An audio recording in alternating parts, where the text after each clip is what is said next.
back in the action again. Live from the Tournament of Champions, I am Nick Dichiria, joined by none other than the man, the myth, the legend, Sean Green, and of course, the legendary William Stuart. Tonight, we are covering the doubles no-cap event for Sunday, October 2nd of the Tournament of Champions. We just watched a rager of a match earlier, but that is over. This is now. A rager of a match earlier is one way to describe it, buddy. Jake Schreiber on the screen for you right here as we see him win game 1 against Jake Smith. You also see Sugar Shane and Devin Hunter back there as well. To start off here, now we were watching cricket all morning. Now the difference here is on the loser side of this triple elimination bracket, you're going to see 0-1 in the middle here. So Devin Hunter to start us off with a low ton. That's Sugar Shane stepping up to the line as well. I'm crying. Rage. What's wrong with the rager? It wasn't even a joke. It was just a...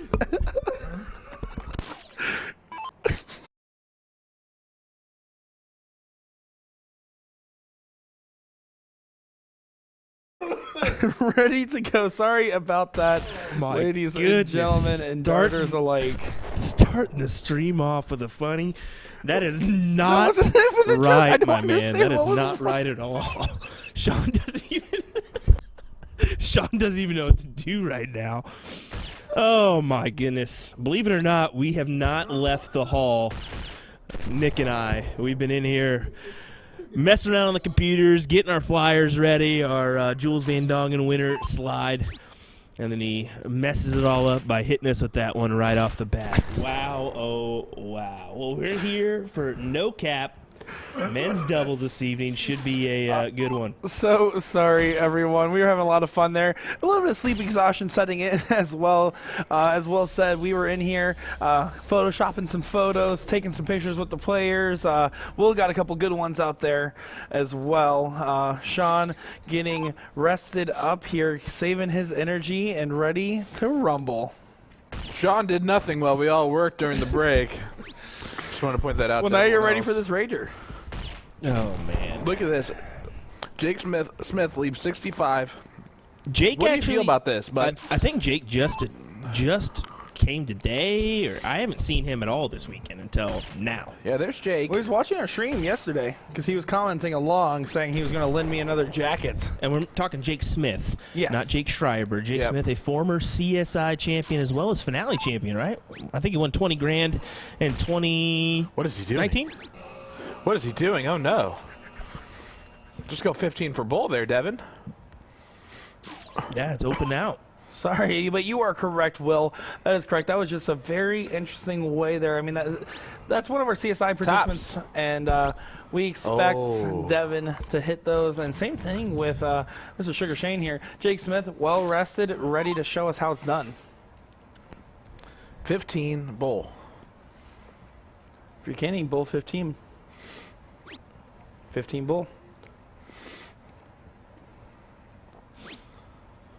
Trip 16. There you go. And that was a textbook way to take out 65.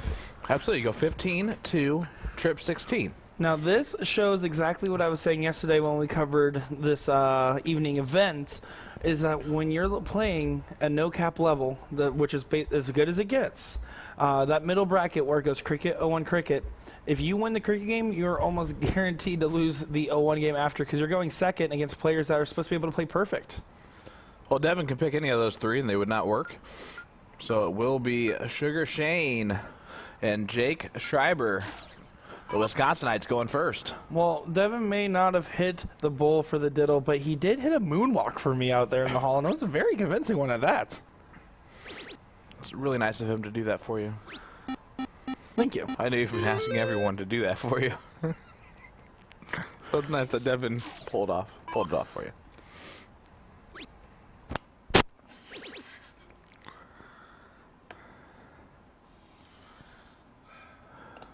Jake Schreiber, last time we got to see him on a live stream, first season CSC for us taking it over, where he mounted an impressive comeback and didn't quite finish out the match, but he rattled off many legs from behind. I don't quite recall who he was playing at the time, but he's someone that we know can compete, well, just like the rest of these guys. It's a tough, tough match. Here is Jake Smith, South Dakota. An absolutely excellent shot. He was correcting our geography and stuff earlier, wasn't he? I don't know. Sioux Falls, Oh, yes. something like Yeah, that? he was freaking out at us saying Sioux Falls and Sioux City were the same place. Sioux We know that they're Falls City. not. We know that it's not. Now we do. Here is Devin Hunter. Looks like he's outlining the triple there. All beautiful darts, just not quite connecting, millimeter away from what he desired. Jake's going to get rid of the 19s, ideally. Abe Smith asking, was I on the stream? And then he said, stream. Unfortunately, unfortunately not. We did not have it live yet, but we hope to get you on soon enough. Well, Sean's making me laugh back here. I am so sorry. Will may be kicking you both out of the booth here in just a minute. It's just Sean. Sean's making me laugh. I My blame him. goodness. He's I'm just over here killing trying me. not to die. I can barely breathe. Between at each other's throats and the giggles, man. Oh, jeez. Believe it or not, not a single beverage has been had other than a Mountain Dew in here. That's actually really true. Very true. Well, you can't prove it.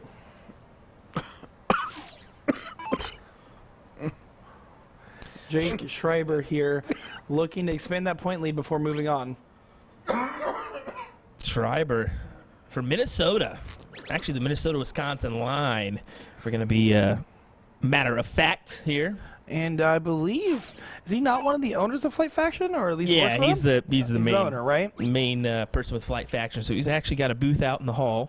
Took a moment to decide to come play this evening instead of be at the booth. So kudos to him for pulling double duty.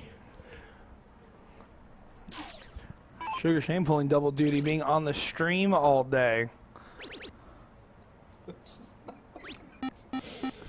Yeah, Shane with a nice finish in the men's CSI. What was it, fourth place finish for him? That Third it place. was. It was fourth place finish. Right? It was. I can pull it up right here to confirm. I believe fourth place does sound about right. Usually, all those matches once you get to a couple hours after, or even the next day, it all just blends into one. Well, it's just constant boom goes to dynamites, 9 marks, big flashes. I mean, we were talking about at the start of the CSI, the boards were lighting up, and it made us light up with glee because that was some incredible stuff that we were watching. Jake in pole position here to take this leg, trying to get those 15s, but he has a comfortable point lead, 3 numbers up as well. Jake Smith is going to have to dig deep. Thank you, everyone, for coming back to join us for the evening session, by the way. If you are watching along, let us know where you're from. Let us know who you're cheering for, what's going on, and let us know if you don't know how to get in the PPD program. We'll tell you about it. Just stay along, chat. Let's have a good time, everybody.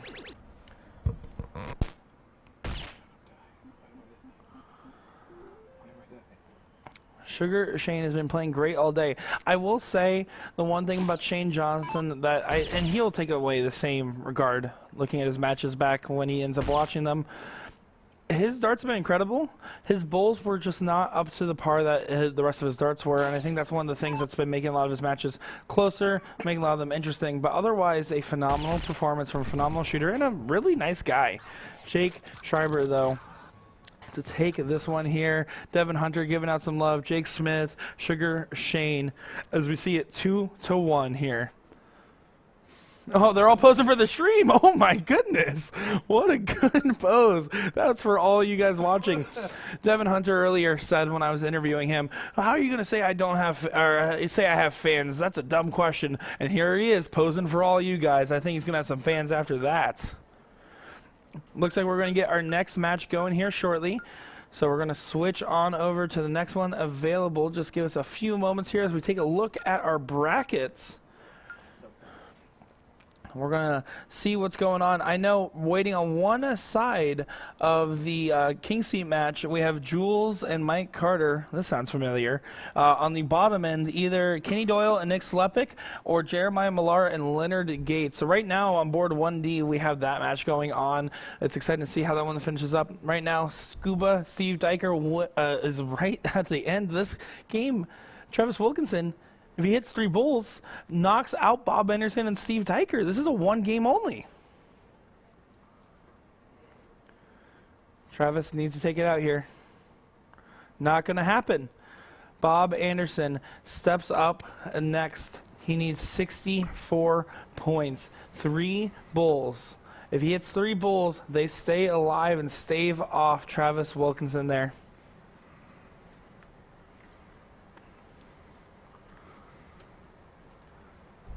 First one's in.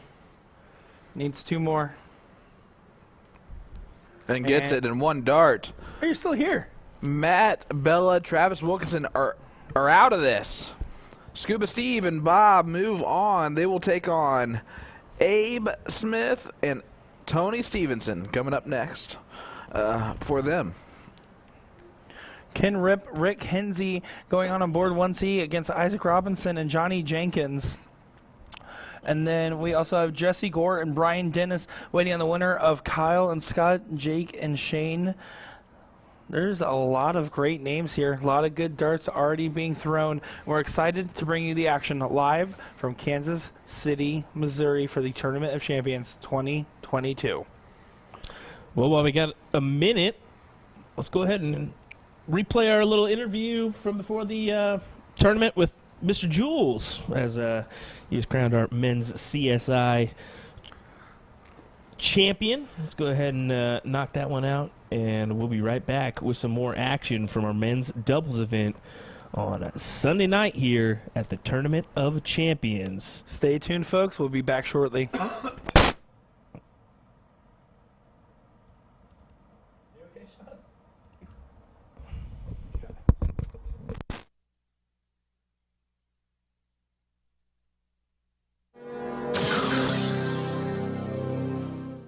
Hi, my name is Nick Dichiria with USA Darts, and today I'm joined by Jules van Dongen here at TOC 2022. Jules, how was your drive in? I know you had to go a long way to get here.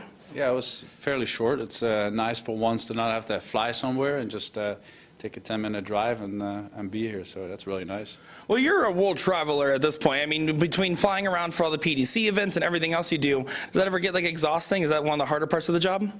Yeah, in the beginning I thought it was all cool flying all over, but it gets old pretty quick. The time differences, you know, all that stuff. And I'm also not really a fan of England, all the rain. So yeah, I'm glad to be back here, and it's nice and sunny outside, so I'm going to have a good week, hopefully. Well, good week for you means a lot of great darts. I mean, the expectations are high as you're one of the best dart players in North America, if not the best dart player in North America. Do you ever feel like that adds a lot of pressure on your shoulders with those expectations that are given to you? Yeah, I mean, obviously you set the bar high for yourself, so whenever you don't win or you don't, you know, take second or third, then you're disappointed. But the way I look at it is I'm not a soft tipper myself. I don't really practice it a whole lot. So anything I take in the soft tip world is a bonus for me. But obviously being here is you want to win. You want to go for first, obviously. Well, now looking at other dart players' careers at your level, most of them are across 15, 30 years. Your career is a little bit shorter as far as you're newer to the game. Do you think that's going to be an impactful factor as far as like when it comes to soft tip strategy and cricket strategy? Yeah, I think especially when I just started playing soft tip about 2 years ago, I learned the hard way. Play very aggressive, closing numbers, and I'm learning. I'm pointing a little bit more. Yeah, and like I said, I learned that the hard way, playing guys like Gates and Millar and you know, any of the good ones. If you don't have that 3-dart advantage, then you know, they can close it real easy with a 9 mark, and you get in trouble. So yeah, you'll see me point a little bit more this week. Well, with the CSI, there is 30 participants that are of top-notch in average ability and prowess. What do they have to do to beat you on the board? Yeah, I'm not gonna give that away. Obviously, just throw well. I think the key, especially in cricket, is that first turn. You know, like the first 3 darts. You have to be a 7 mark a minimum. If you hit a 5 mark, then they can come behind you and close you out already. So the first 3 darts are really important to me in cricket. So. Well, many people that are going to be watching the TOC stream across the next couple of days here might be watching for the first time darts, might even decide to pick up darts for the first time. For someone that's brand new to darts, what advice would you give them to get started off? I think especially for if you're a beginner is have fun, learn, but yeah, mostly have fun. Don't set expectations. Don't look to the better players and think that's where I need to be in the next 6 months. Baby steps, be patient, and eventually, if you have the talent and the right technique, it'll come, it'll happen. Well, 5 years from now, your career keeps going in darts. Where are you going to be in that career? What's 5 years from now for Jules look like? Hopefully establish in the PDC, and hopefully it'll come to a point where I have to move to Europe, and because I'm out there all the time. That's the goal eventually. But yeah, I'm looking at myself and having a 5-year plan actually, and just trying to get experience right now and get better and you know, hope for the best. Well, we're excited to see what comes next for you. Now, this last question for you, it's going to be a little personal. Right now, looking at this dart room, you might be in the best shape compared to any of the other dart players. Do you think that helps with the fact that you might be the best looking dart player on the Aki? I don't think the looks are going to help, but no, I think being healthy, being in shape will help, and obviously, especially if they're long days, and we're going to be here for 5 days, I think. So yeah, stay hydrated, eat food. That's the most important. Stay healthy. Well, we're excited. There's $2.3 million on the line. Jules is here to try to grab his stake in the matter. We wish you nothing but the best of luck here.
Back here again, Bob Anderson up at the board here. This is a last chance game. Bob Anderson, Steve Diker going on against Abe Smith. And do you happen to know his partner that he's playing with, Sean? Tony Stevenson. Tony Stevenson, that's right. We saw him this morning. Yeah, this is Abe right here.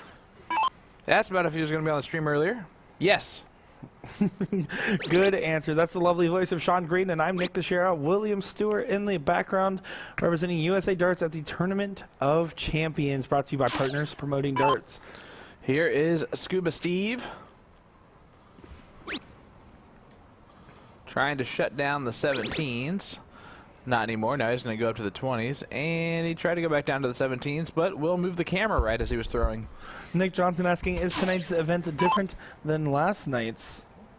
And the answer is no. So the difference is that these events, we run a triples in the morning, doubles in the evening, and then occasionally there's premier events that also overlap, like the CSI.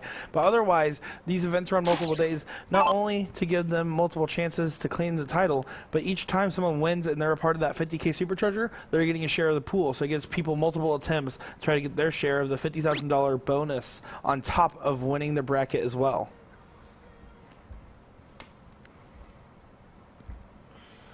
Bob Anderson, one of those shots that is just super talented, has been around the game for a long time, but I think this week has not been his week from what we've seen so far, just as far as how well we are used to him throwing. And I would wonder if you would agree with that sentiment.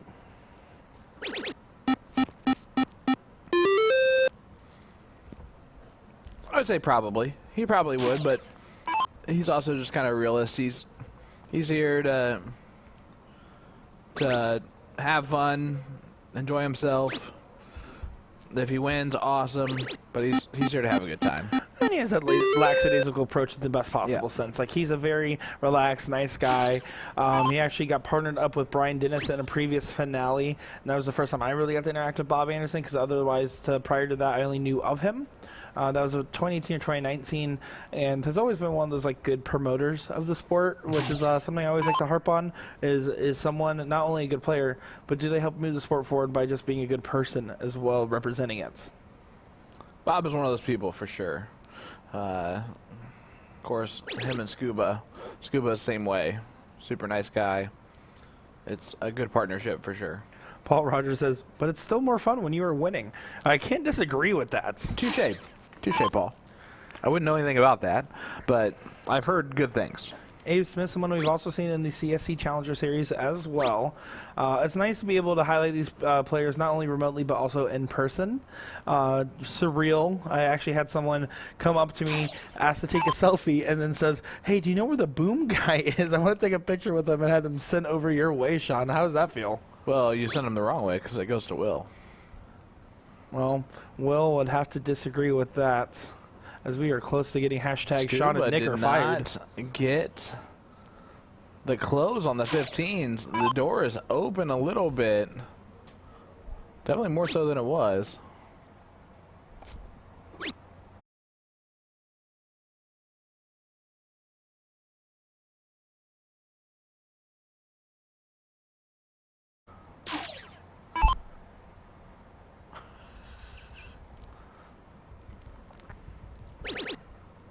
Bob Anderson here, finding the heart of the 20. Just needs to get rid of those 15s. 2 big singles will be enough. This is 1 game, 2 eliminates. Yeah, this is a race to 1. Winner moves on. Loser is out of the tournament.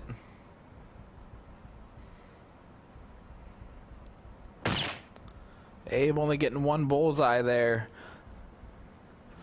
So Scuba for the match. To stay alive in the no-cap doubles.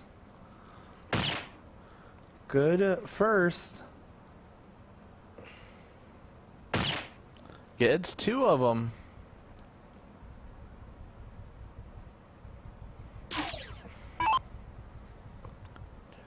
And Tony gets the first.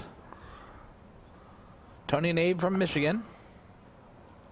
Not going to happen here. Deflected right on out. It was a good look at it, though. Just unfortunate deflection.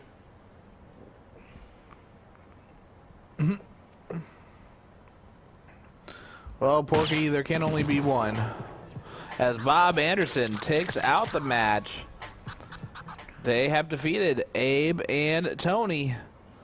And they're going to move on to play either Billy and Skylar, Derek and Johnny, or Devin and Jake, depending on how the bottom end pans out over there, as they're going to be sitting in that 10th place position. Well, look at this. Jeremiah Millar, Leonard Gates, taking on Isaac Robinson and Johnny Jenkins. Johnny and Isaac had a nice run last night in doubles. I mean, all these players, super talented in their own right. Isaac Robinson, actually, I talked to him in the hall, and he's like, man, the only thing I wish is I got to play a little bit more, practice a little bit more, and going more, because he feels like he's a 5-0 and can be a 6-0 if he put the time into the board. Well, there you go. It's not that easy to be a 6-0. Well, and that's not like verbatim. That's just more so his mentality to the game.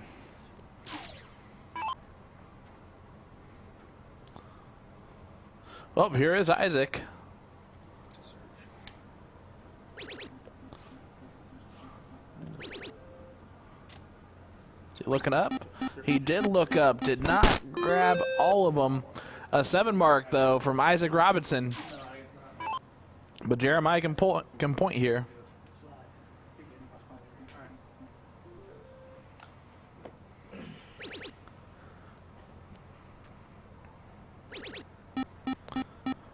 Jeremiah Millar gets a 6 mark on the 20s. Yes. Johnny Jenkins, to try to respond right back, does need to hit a 4 mark before he can look upstairs. Well, there's the 4 mark. He's staying there. I think he's staying. Yeah, you have to. I mean, just because you have the option to doesn't mean you always should. A big 7 mark right there. Here's Soldier.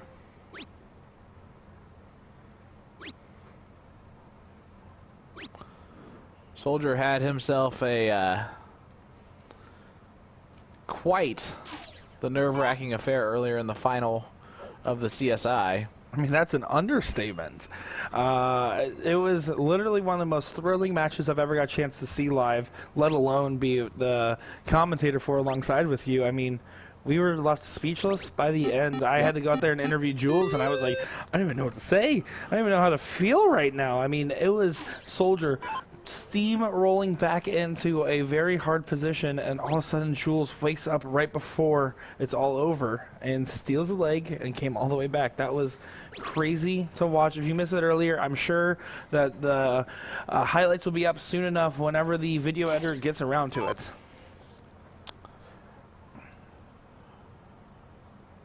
That's you, isn't it? Oh, well then I'm in trouble. Well, look at the regulator himself, Johnny Lee. Shooting much better tonight than he was last night so far, from what I can see. Soldier looking at the 17s. I think Gates right now, while still playing way better than I can ever play, is having a lot of fatigue-related issues. I would say it's been a long day for him, and the darts are starting to weigh a little heavier than you normally think they feel.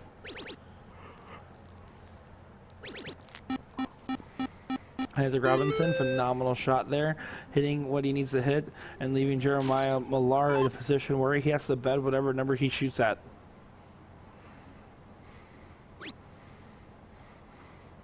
He'll scoot over just a touch. So interesting seeing the dart go almost to his lip. A little bit lower than most players. Usually players will typically back the dart up on their eye line or just beneath their eye line. To go that low is a very unique wind-up. Well, here is Johnny Lee. He's been shooting very well so far in this leg. And only a 2 mark. Look, I love Johnny's snap to the dart. The way he just pushes it right through. Gates, though, just nice, clean stroke and getting what he needs right there to catch back up. Will it be enough, though? Isaac Robinson will try to deny the privilege.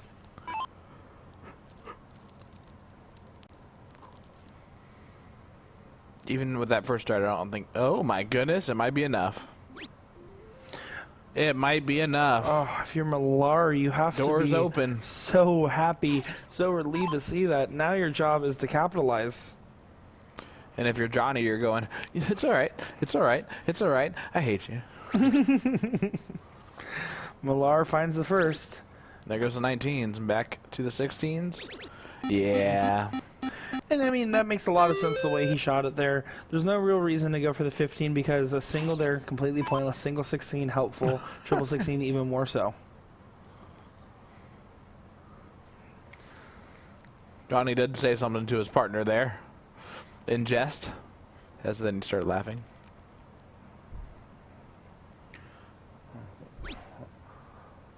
Well, Johnny needs to find it. That helps, but is not enough. 63-point difference here.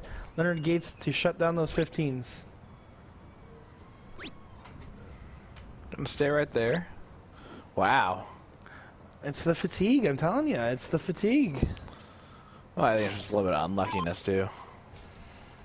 Unlucky ones, sure, but I mean, those last couple of legs we've seen from him, and the fact that he's on the loser side right now.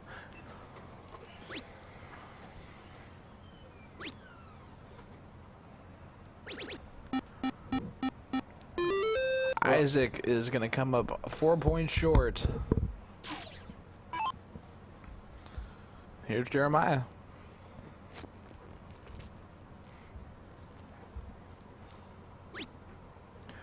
Gets the close that he needs.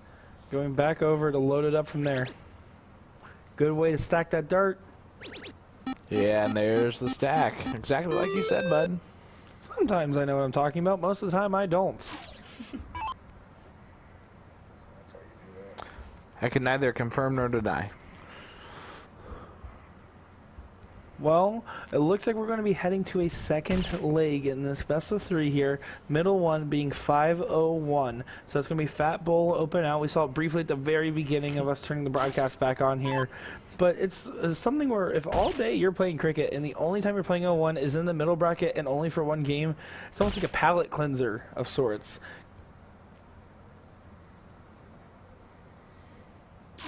Are you looking at me? Awesome dart, says Todd. Robinson there not able to get enough of what he desires. He was just trying to get a single 16 on that last start. Wasn't able to get it. Which in this case, Millar going to shut the door anyways. Move it on to the next game here.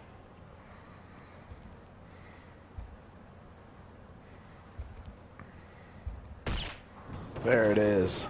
Let's go to leg number 2. 01. 501. Open and open out. I feel like going first, this is a little bit stressful because you can't miss. And it is stressful for the player going first, absolutely. But it just in this level, it's very rare that this doesn't go to a tiebreaker in the middle bracket. As we said time and time again, when you expect each player to be able to hit a hat trick at every attempt, that means that for going first guarantees the win. Kenny Doyle has an interesting approach to this. If he is going second in 501, if he's in that middle bracket, he will always start with 180, or at least attempt to, if the player in front of him hits a hat trick. Because the only way to beat a 10-darter is to be a 9-darter. That's very true. Because you can start 1080, you can also start hat trick too, because it's open out. So you can still start hat trick if you prefer, but he just tries to get the 1080 out of the way. If he misses it, he knows it's a dead wash anyways. So he might as well send the bulls, because the difference between a 10 and a 12-darter, not much.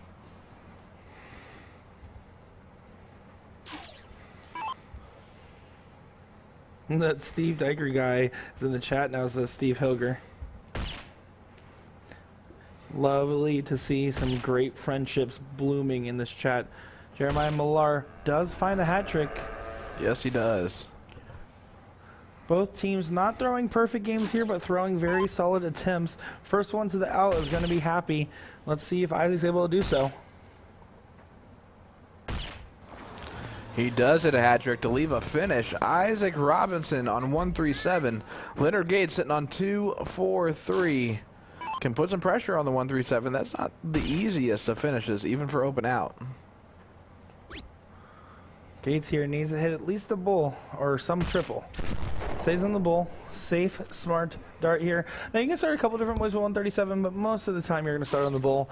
Some players do prefer to go into like a triple start just because you have the option open out. But if you're shooting at the bull the whole game, might as well start there. Yeah, I go bullseye here first start.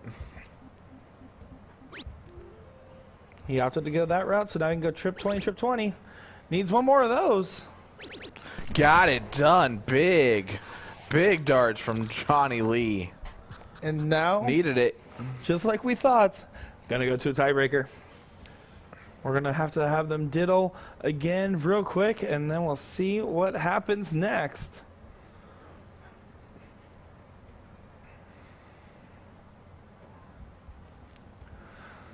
Decent diddle, but it leaves room for the double. It's also underneath it, which is a good way to place for Leonard Gates here. Just ride right in on that barrel. Might be a tie.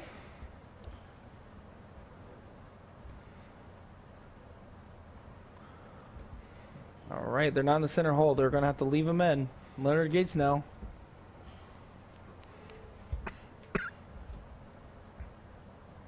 Oh boy. That looked like one of my diddles. Johnny Jenkins, though, has to get over that. And there's a lot of flights down there. There's a lot of things. I would honestly go a little bit to the left of the board and try to get away from all the cluster.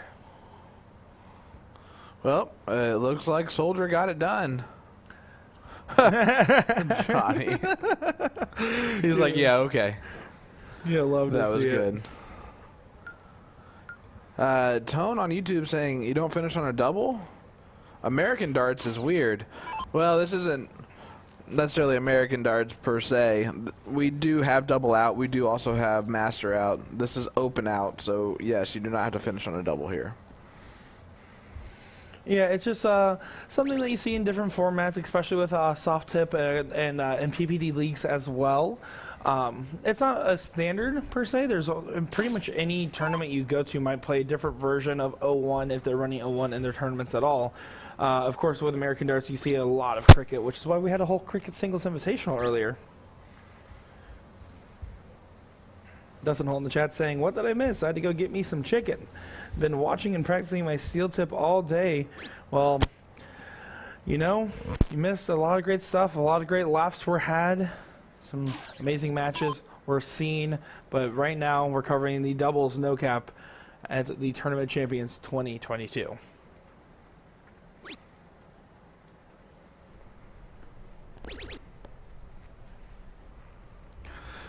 Kyle Callahan asking, what's master out? Master out means that you can go out on a double or a triple. Oh boy. It looks like our tripod might have gotten kicked there or something. Yeah, just a lot. Quick adjustment there from Will Stewart in the background, our production guy for the evening, and he is doing phenomenal stuff. This right now is going to be a middle bracket side, Dustin, so this is middle brackets. And then on the winner side, playing in the king seats, it will be Jules van Dongen and Mike Carter against Kenny Doyle and Nick Selepik. Oh.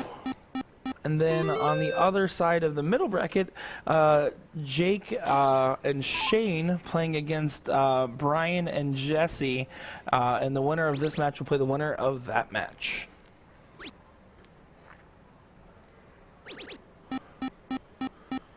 Jacob Worthy in chat saying, great job, Will Stewart. I agree. I agree completely. You guys are just trying not to get fired. Just kidding. Kenny Doyle is from Orlando. That is correct. Jeremiah Millar needs to regroup. Not happy with that. Go.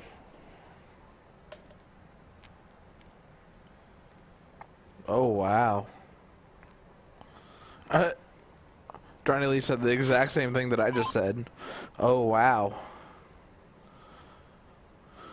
Well, this is the opening you've wanted and looked for. Here's Johnny.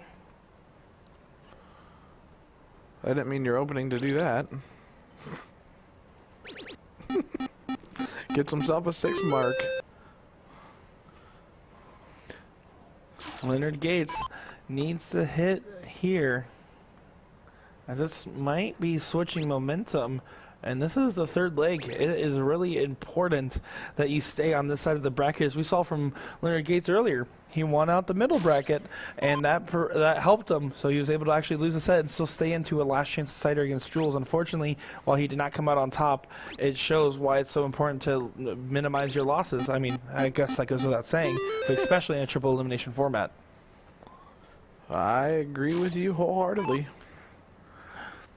Well, thank you, Dustin. I appreciate you as always giving the love and support. And thank you for taking the hard job of being Will Stewart's best dart tournament friend.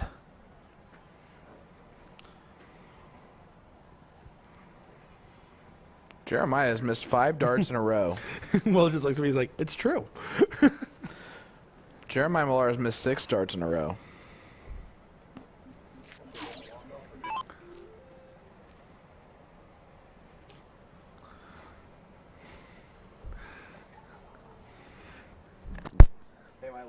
Here's Johnny. Well, this is the first time listening to Charm. Let's try it again. Amanya, I hope I did not butcher that, saying, is there a women's tourney too? Of course there is. So we actually covered the women's CSI yesterday with Chrissy Grimwell taking a grand prize of $5,000. Second place was Meredith McGee. And of course, this is actually open. This is not a men's doubles event. This is an open doubles. So this is just flighted based off the averages for divisions 1 through 20. And inside this room right here, this is a no cap. So everyone is eligible. There is no gender roles on it.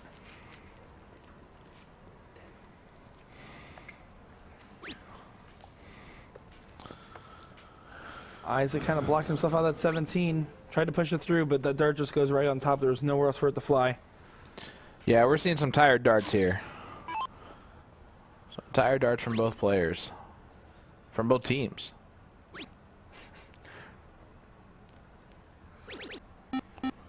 And the beast is starting to wake up there a little bit. It's very rare to see multiple missteps from Mr. Millar. Someone that's very calculated and strategic.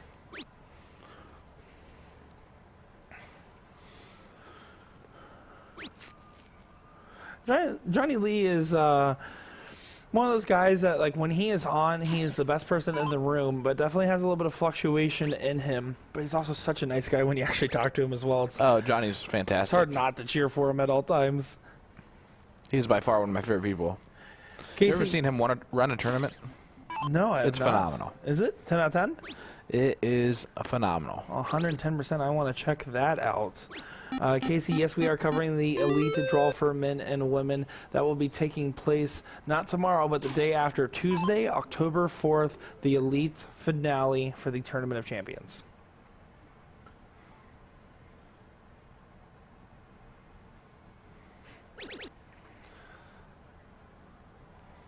Sometimes the bad habit, I'm looking at chat right here, and you guys are making me laugh. I'm not sure how to respond to all of it. You guys are having a good time. If you were in chat as well, make sure to leave a comment. Tell us where you're watching from, and thank you so much for your love and support as we are here seeing how this unfolds. Johnny Jenkins trying to hold on as it looks like Isaac Robinson and Johnny might be going to the bottom bracket here.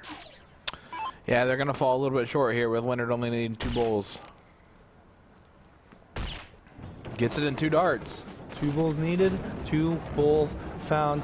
They will advance on in the no-cap doubles, playing the winner of Jake and, Brian and Jesse over there. But looks like we're jumping right over to the King Seat match. Sorry, I got a little stumbled on my words there. No, you did great.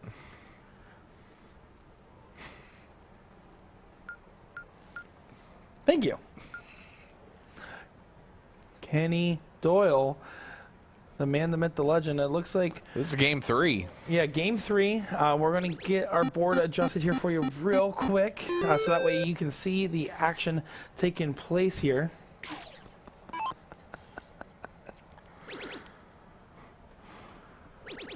And just like that, whoa, whoa, whoa, it's magic. Mike Carter, 3 in the bed.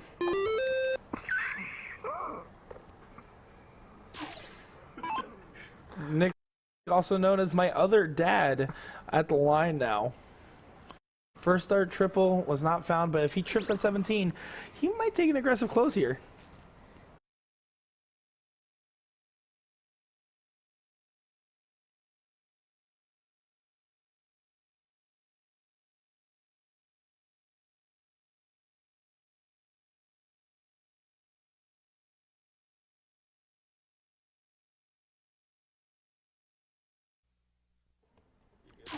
Christmas is coming to town for Kenny Doyle. Stepping up here.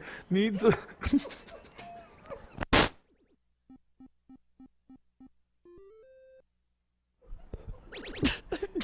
Why, Nick? Why? We immediately have to mute our mics so we can giggle because he goes, whoa, whoa, whoa. And he immediately comes back with that. Oh, my goodness, Nick. Sorry, guys. Some of us are just taking our job seriously and adding color to the commentary. Paul Rogers, I don't know at this point if we can consider ourselves professionals or just inadequately doing this stream. I don't know. I don't know. Oh, my goodness. Alrighty. Sean, Nick, go take a break. I'll get this for a second, I guess. No worries here. Oh, my goodness. Nick Selepic, 369. Looking for some more. Mike Carter sitting there, leaving Jules 466. Going to go right at the 15s, looking for a triple. Now, we know that this is game 3 of our series here. Do we happen to have a score? Is that what Sean's going out to get for us real quick? I believe so. Or he just stepped outside the booth just to take a breather. I don't blame after him. all the laughs in this thing. I mean, you know the pain of sitting next to me all day. Yeah, E-Dub. We try to be mostly serious, but every once in a while you gotta have a little fun when you're doing this gig. So, it is what it is. Every once in a while, a little laugh. We can't do that. Well, we did have a little chuckles in the men's CSI, but that was mainly our serious stream. This is just kind of a little added bonus for you guys is how we consider Well, we it. may not seem as serious, but these players definitely are. They're not only playing for the money in this bracket, but the money from the Supercharger as well. Yeah. Paul Rogers, if you want that, we're going to have to bring Byron Johnson in here for a little darts commentary, as that guy is a comedian at heart. So get a little bounce of that camera there. Singles or doubles is a little bit different than singles, especially when we get 3 people on one team in here, 6 at one board. We may have some kicks to the old camera. What do you say? Yeah, I mean, we're going to have triples tomorrow morning that we're going to be covering. So starting off with some action, as there's no CSIs, there's no finales. We're covering the floor events, we're covering the no cap, and whatever else is coming our way. Kenny Doyle does take that there after staving off a very scary game. We're going to go get that match score for you, or it looks like the match score will pop up right here real quick. It looks like it's 3-0 right now. Wow, I could not have seen that coming. What do you think, Will? I didn't anticipate that, as well as Mike Carter and Jules van Dongen actually won the event last night together. But hey, Kenny Doyle and Nick came here for a reason. A, to get out of the hurricane weather. B, to play some darts. And they're playing some darts this evening. Yeah, a lot of A, a little bit of B. Kenny to start strong, hopefully once again. Drilling away at those 19s there. Does get a 6 mark. Question is, can Carter keep up the momentum right now? Because all he needs to do is keep throwing those 5s, keep chipping away, and kind of get themselves a foothold in this match.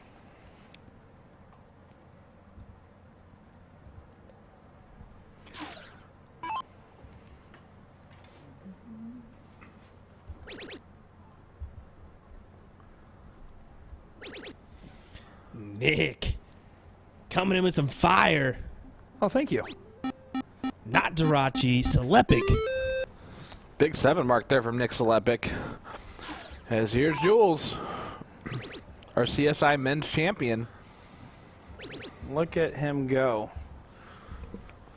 Trying to get them going here. I definitely think he's in the same boat as Leonard Gates, though. A lot of fatigue, a lot of darts, a lot of winning. It's hard being that good, I guess.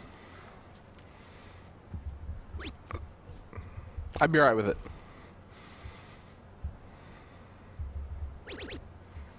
Kenny finds a triple on dart number 3, but gonna give Mike a chance to maybe take control of the leg. You already said this. The scoreline's 3-0. Nick and Kenny, right? Which is something that no one can really predict. I mean, don't get me wrong. Nick Slepic, Kenny Doyle, real deal players, and there's no other way to look at that. But, I mean, Jules and Carter have been going so strong this tournament, winning last night, Jules winning the CSI today, that it's hard to say that you see them being down that far in any situation. But, of course, I guess, I mean, Jules came back from one of the situations earlier. Didn't stop him. That's true, but look at that. That's why Nick and Kenny are doing so well. Nick throws an 8 mark in there. And, I mean, we're at race to 4 right now, which means Kenny and Nick just need to win this to keep going through, sitting in the king seat if they do. But it's not over yet. They have to keep up this momentum that they started with.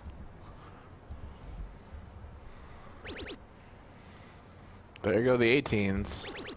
There go the 17s. He tried to get rid of the 16s too. A 7 mark, Kenny Doyle. Mike Carter needs to make a stand. So close. He even look at that. He's like, you know what can I do? I'm literally all over it. And of course, he's not too happy with that situation. But I mean, just let it ride. Know that your time is coming if you're that close to the wire. If not now, then later.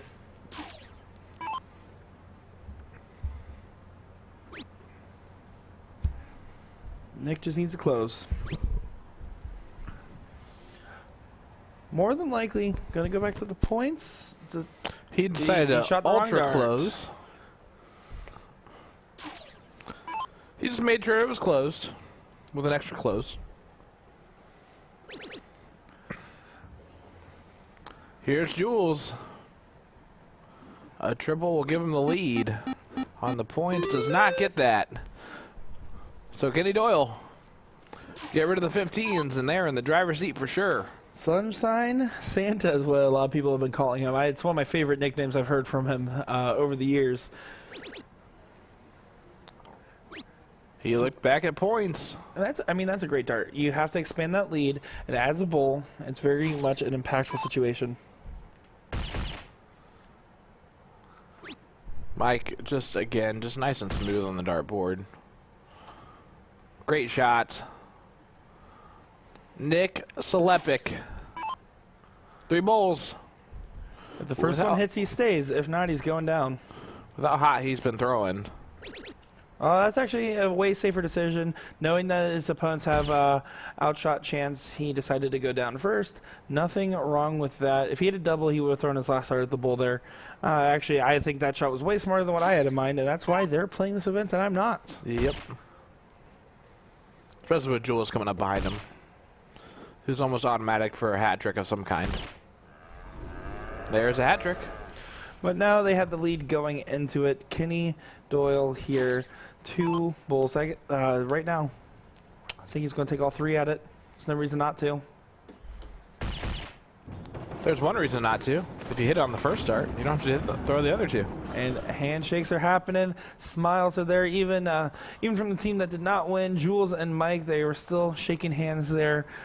Saying congratulations, and it's not over for them yet because there is still multiple brackets left. They're going to be sitting at the top of the middle bracket here, and they're going to go against a couple of different good shots are lined up there. We're still waiting to see the result of Jake and Shane, Brian and Jesse. After that, the winner of that will play Jeremiah and Leonard, and then the winner of that will play who just lost here, Jules and Mike.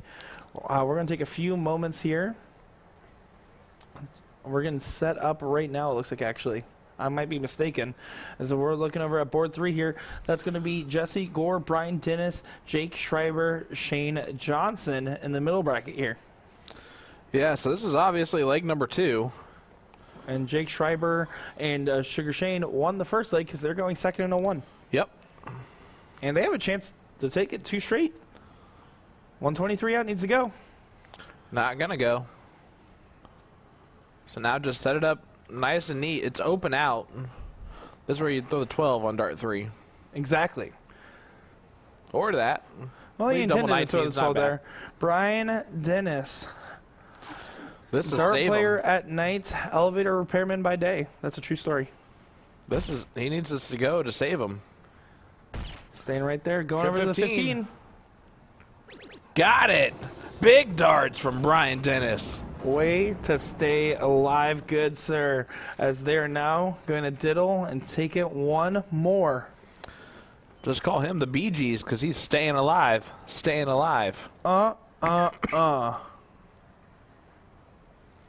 got the reference. Are you happy I finally good. took one and ran with it rather than you having to deal with mine? I appreciated it. All right, here is Brian trying to get a little bit closer to the center. Not going to do it. He tried. Wisconsinites. Did not happen. Yeah, let's Sugar see. Shane Johnson.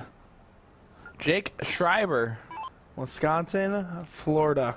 Yep. We've seen this battle a few times, haven't we, Just bud? a couple.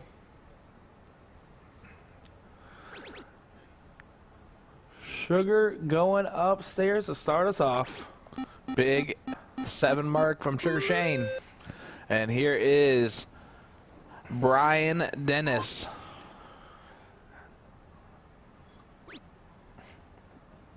Ryan there doing some work. He actually, one of the questions got asked by a lot of these guys when they were like, yeah, this is being streamed. They're like, okay, so we're allowed to wear hats. And Brian's like, yeah, if I don't wear a hat, the camera's going to have some shine to it. And I said, you're being way too hard on yourself. But yeah, of course, these players are representing a couple different hats here, a couple different jerseys, and all looking real sharp. I got to say, the players really did dress up, look good for the cameras. Yeah, overall, looking really nice. I've been very impressed overall with the look of the players. I like that. I like the overall. You have to wear collared shirt of some kind, nice slacks, no shorts. It looks nice. That's what it's about. Sherry Kruger saying hello from Woodchucks. That's the bar we're familiar with. I was actually just talking to Absolutely. Dan Levine and Ashley as well, his lovely fiance, as we get a Boom goes the Wisconsinite for Sugar Shane Johnson. Leg number 3. They are in control. They are. You notice that Brian Dennis, to keep his concentration, his transfer on the second dart fell, and instead of picking it up, he just kept going. He was like, I'm just going to keep throwing here. I love that, the focus from him.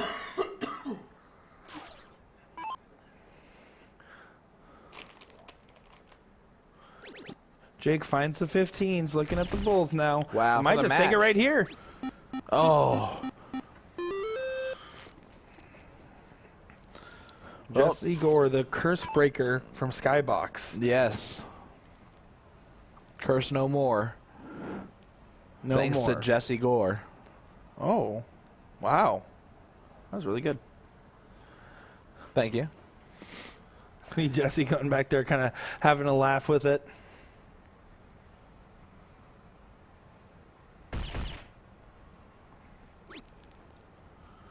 Only a 2 mark. So Sugar Shane for the match. One bull needed, one bull found. Yep, there it is. And that'll do it. Look at that, 729 right there. Showing Not bad. more and more reason why he did so well in the CSI today. Yeah, 729 average. Woo! Well, this has been enticing. There is more to come. We're looking at our bracket here. We're going to spend a little bit of time figuring out what's going next as the players are going to get set up as well. We're going to run a couple ads here real quick, but my name is Nick Dichiria, joined by Sean Green and none other than the legend Will Stuart here at the Tournament of Champions 2022. We'll be back over in just a few. Don't go anywhere, folks.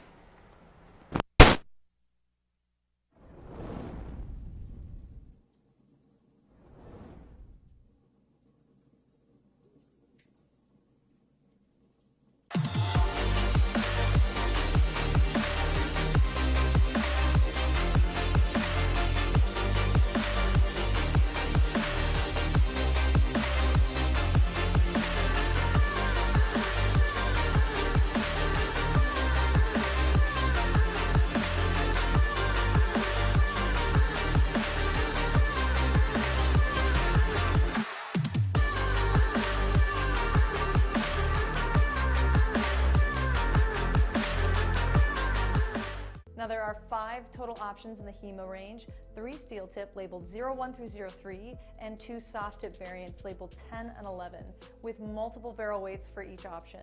Now, common themes that they all share are bold red and black accents along a silver barrel. They all have striking radial grooves in certain sections that are offset by small axial cuts. And all steel tip barrel versions are fitted with smooth silver Swiss points. You can purchase these barrels on our website, usadartsproduction.com. Just look for the link in the description, and I hope you enjoyed this review as well as the rest of the 2021 launch. We've reviewed it all, so be sure to subscribe to our YouTube channel so you don't miss out on future range reviews, as well as our review of the new Target dartboard. Thanks for watching.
Month, and we're featuring Target darts all October long, starting with our Dart of the Month, which is going to be the HEMA darts range. Purchase any Target HEMA barrel and you're going to receive a free gift consisting of select assortment of 3 Target flights.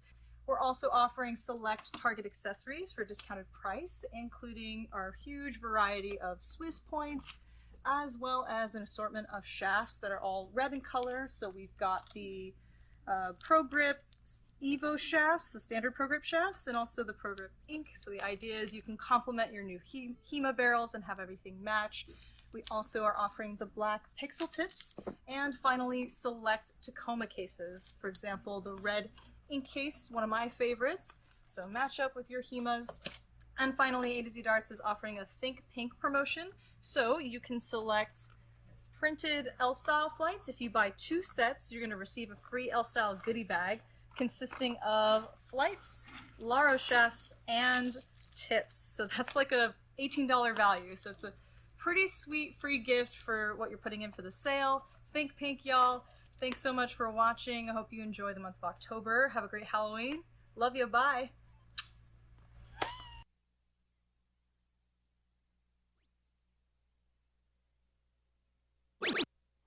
Well, back again. Sorry for the brief break there. Had to make sure we had our next match lined up. As you just saw, Stuart Steve Diker once again.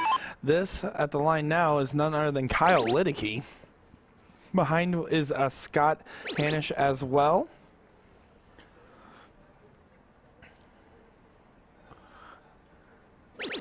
And a beautiful 3 in the bed for Kyle Liddicky.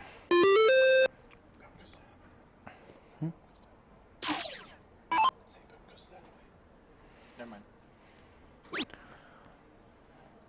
And Bob Anderson here, someone we have seen a few times today as well, doing some work. Now, of course, Scott Hanish of notoriety for none other than being a commenter on the CSC Challenger Series and nothing else. But of course, maybe he can hit a few 18s. He's not just all talk. He's actually a very well liked shot as well. Voices like nails on a chalkboard. You must be talking about Will. Oh, isn't that right, Chris?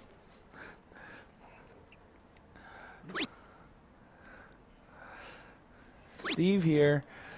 Went for the close on the second dart. I think he's just not really feeling those 20s. Now, this is a last chance leg here. Nothing more, nothing less. It's now or never for all these teams. I mean, imagine going to a tournament, and this is the type of teams you see on the last chance side. This is a, let me see here. Let me look at the bracket here. But I believe this is an 8th place match. 8th place out of 16 teams. This is just the top half of the skill level of players still remaining. Bob Anderson here expands that lead. Finds it again. Probably going to take a look at that 18 now. He does. Gets another mark on it. A little frustrated they only got a single, but, I mean, let's be honest here. Those points were more than enough to expand that lead and forces Scott Hanish in a bad position. He has a very interesting way he throws his dart there, starting up a lot higher than you would typically expect with his elbow position and then pushing right on through from there. Scuba Steve gets the close. Looking at those 20s dead on. Still not very comfortable with them. Where can I view the live bracket? Zachary McCarthy. You can actually find all of our stuff on CompuSport. I'm going to go ahead and send that link in chat to you. But of course, this is all on CompuSport. You're welcome to follow along with us for the darting action. As you see, just a 3 mark there from Kyle Liddicky. Bob Anderson going to step up to try and close those 17s.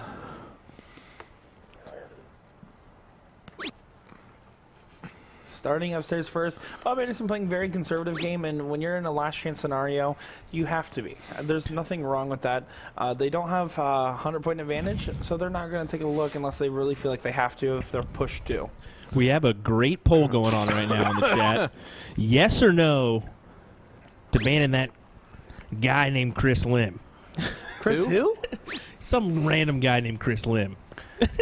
Haven't heard of her. Wow. Scott Donovan says, is this where we all talk mad trash about Scott since he's the one tossing now? Well, I will not encourage you to say any negative stuff, but I won't be upset if you do.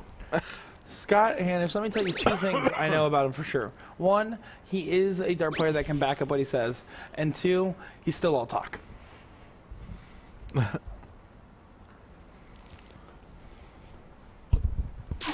All right, here's Bob Anderson. Sitting with a comfortable 97-point lead. Can go right at the 16s. Gonna stay there. I do like the decision now. I was about to say I don't like it, but he found it nice and cleanly. Now, the last dart there, I think there is a huge argument to go up to the 20s just to help give a little bit extra of a cushion. But, of course, right now, Scott Hanish needs to find all the 15s that he can get. And it looks like the fire sale has ended on those. Yeah, only 2 of them. Not going to be enough from Scott Hanish. So, Scuba Steve.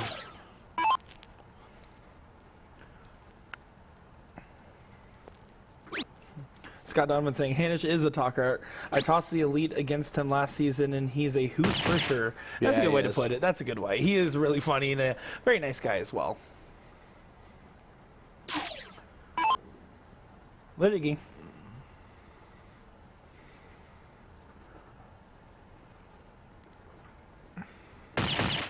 Does find a double on the last dart, but it looks like a case of too little too late. Bob Anderson needing 1 bull to send Kyle Liddicky and Scott Hanish packing here. This 8th place match. There it is. The Wisconsinites get it done. over the team from South Dakota. And that was a great match that we saw there, as this bracket is starting to get to the latter end of it. Yeah, what do we have, 7 teams left? Something like that? That was an 8th place match. 7th place match currently going on with Brian Dennis and Jesse Gore against Isaac Robinson and Johnny Lee. And then, of course, on the other end, Jeremiah Millar, Leonard Gates, Jake Schreiber, Shane Johnson about to play. And then the winner of that gets to play Jules and Mike. Alrighty. Well, actually, let's take a quick peek then so that they can see it themselves. Yeah, so you see, this is the one-loss side. Excuse me, of course, because I can't talk. One-loss side of the bracket. Seaboard 1D about to be played on. The winner of that one will take on Mike and Jules. That, of course, being Mike Carter and Jules van Dongen. If you look down here at the last chance bracket, you can see where we're sitting. Bob Anderson, Scuba Steve just took out Kyle Liddicky and Scott Hanish. So, refreshing that. You can see they're waiting on the winner of Isaac and Johnny or Brian and Jesse. And that's on board 1B, huh? Yes, it is. And you can see our king seat, Nick Selepic and Kenny Doyle. Boom goes the Floridians. That is where we're at in this bracket, guys. As it Good looks like we're stuff. right here. Brian Dennis, Jesse Gore, Isaac Robinson, Johnny Lee. This will be one game. I still can't believe, after looking at all this, seeing these players, seeing this talent level, knowing that the teams that we have watched so far, all of them seem like they're capable of winning first, yet only 4 of them are going to cash. You see teams like this, and they're going to win any blind draw, most doubles events, stuff like that, and here they are going against each other. It just shows how tough this field is.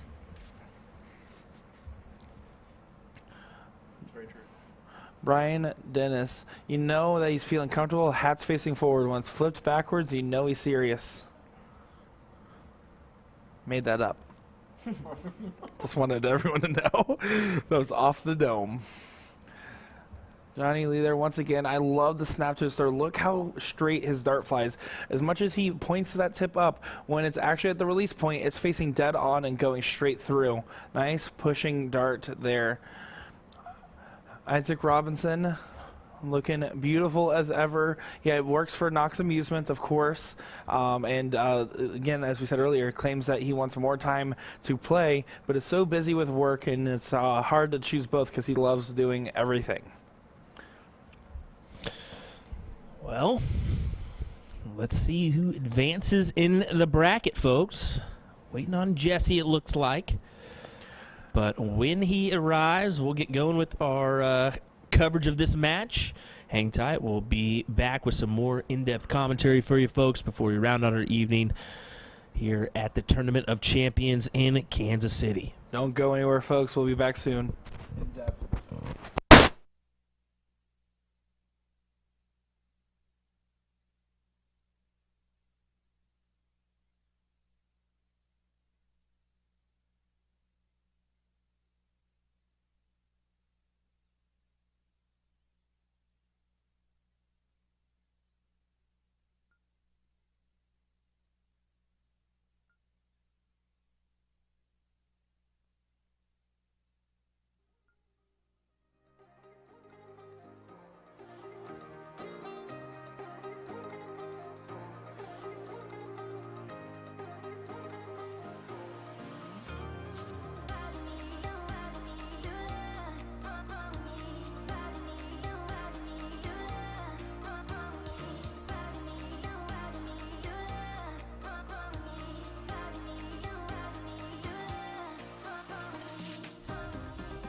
All right, as we're looking, they just finished diddling here. Wow, wow, wow, am I ready to see some great darts here. When we see Isaac Robinson and Johnny Lee against Brian Dennis and Jesse Gore here. We literally just get done saying, Nick, Don't do anything weird. don't do anything weird. Stop being weird. Wow, wow, wow. Wow, wow, wow. Are we having fun tonight? King of the castle, king of the castle. I got a chair, I got a chair. What? Okay. You guys know what we're going through tonight, thankfully. Brian Dennis to start off here. Going down to the 19s to start off. Interesting decision by him, but seems fruitful enough. He does find 6 of them. Have you seen that out of him before? The 6 mark? No. Him starting on the 19s. Not very common, but I mean, there has to be a good reason behind it. I don't see one now. Maybe it's a comfort level. I mean, obviously the preferred option is always to go with the bigger number, but there has to be something going on. That's a confidence thing, as that's not something that is atypical of a player like him.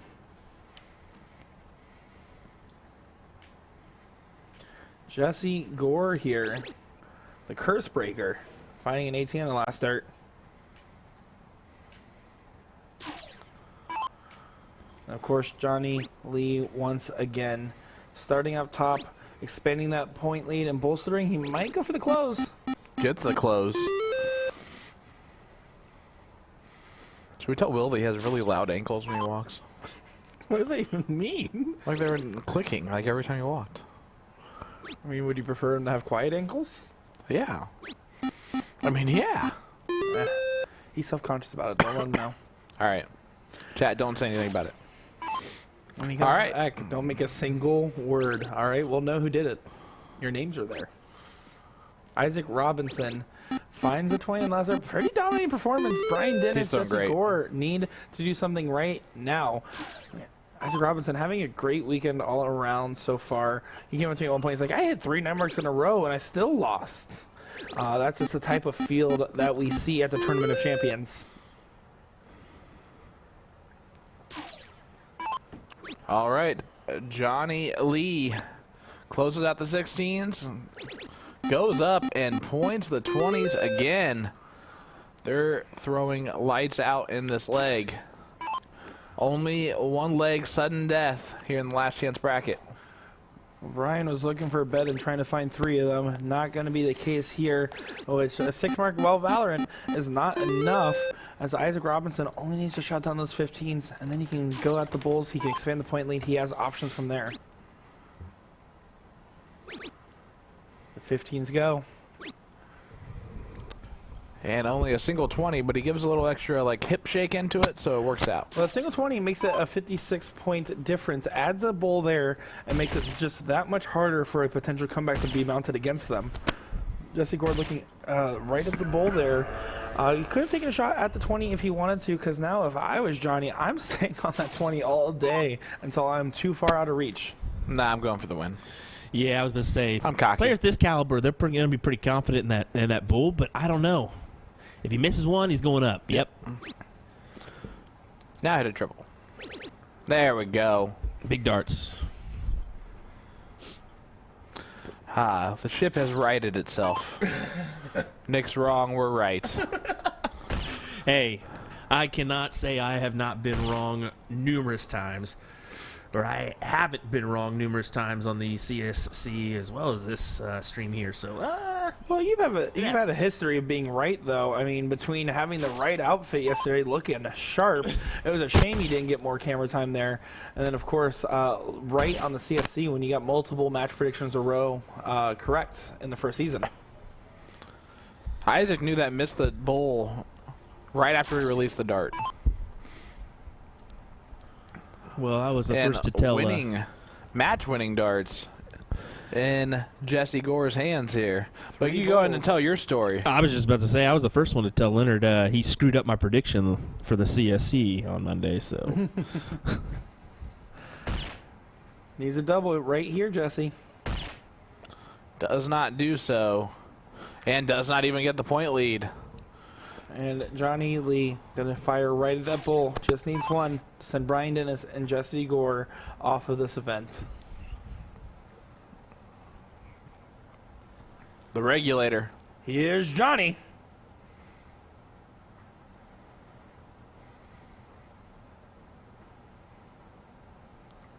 In trouble now. There it is. Oh, Wired it inside. Wipe the sweat off your brow, good sir, because that was a little dicey. Oh boy. Well, Jesse Gore and Brian Dennis will bid adieu, as unfortunately they make their way out of this tournament. We do have Jeremiah Millar and Leonard Gates, I believe, in action. I've heard of We them. do not have that board view, so we may go over the top here just to get a little look and at least show you something. So let's go ahead and set that up for you folks real quick. Let's see what we can do. And of course, thank you all for the love and support here, tuning into our coverage from USA Darts on the Tournament of Champions. Looks like Sugar Shane Won wins that game. leg. We do apologize. We don't have full access to this match, but at least it's something for you folks to enjoy as we kind of kick on. So we'll turn on some background music and get into some full Dutch coverage here in just a second. Hang tight. Appreciate you folks tuning in to our coverage this evening for the Tournament of Champions men's doubles event here on Sunday evening. Don't go anywhere, guys. We are watching darts.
Hello, everyone. My name is Nick Dichiria with USA Darts, joined by Meredith Hale from Orlando, Florida, representing C&M Darts in the women's CSI. How are you doing? I'm great. How are you? I'm doing fantastic. Now, you had a interesting time getting here. You've been here a couple days early because of a certain storm or something I might have heard about named Ian. Yes. How's your travels been so far? Been great. Came in Tuesday night, and I've just kind of enjoyed the peace and quiet.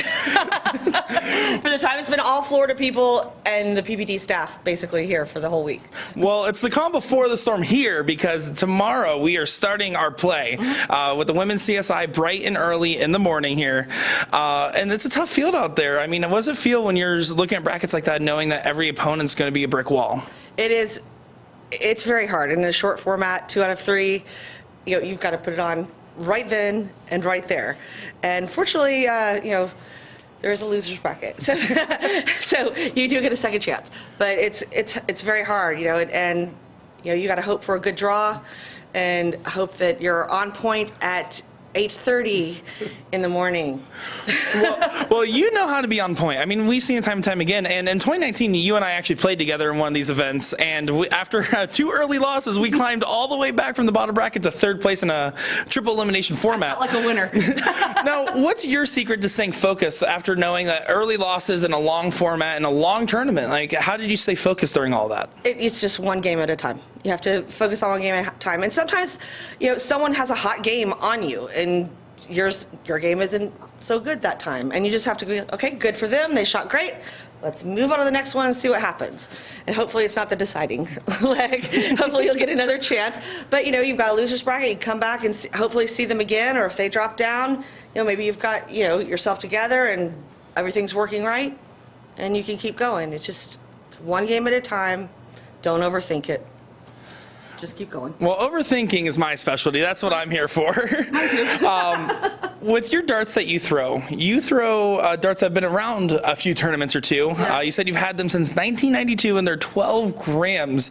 One's 12 grams, 12.5, 12.6, and 12.7. I weighed them. And now, why do you stay with the same set after so many years? They just feel comfortable. I've bought other sets. And, I do well with them at first because you have to concentrate a little bit more when you've got a new dart. You want to figure out, how does this work? And you're like, oh, this is the dart for me. And then all of a sudden one night, it's not the dart for you. And I just keep going back to these. They feel comfortable in my hand. They feel like an old friend. And they've treated me very well over the years. And I'm afraid they're just going to wear away to nothing by the time I'm done with them. I mean, I got them used in 1992, so I have no idea how old they are. Are they older than you? 98 is when I came around, so by about 6 years. Yeah, my darts are older than you.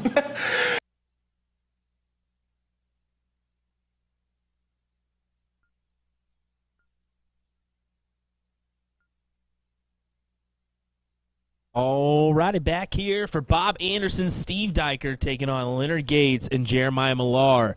We do also have a match getting ready to start on our board 1A or 1B, and that's going to be Jules van Dongen, Mike Carter taking on Sugar Shane Johnson, and Jake Schreiber, I believe. But this is a last chance match here, right, Sean?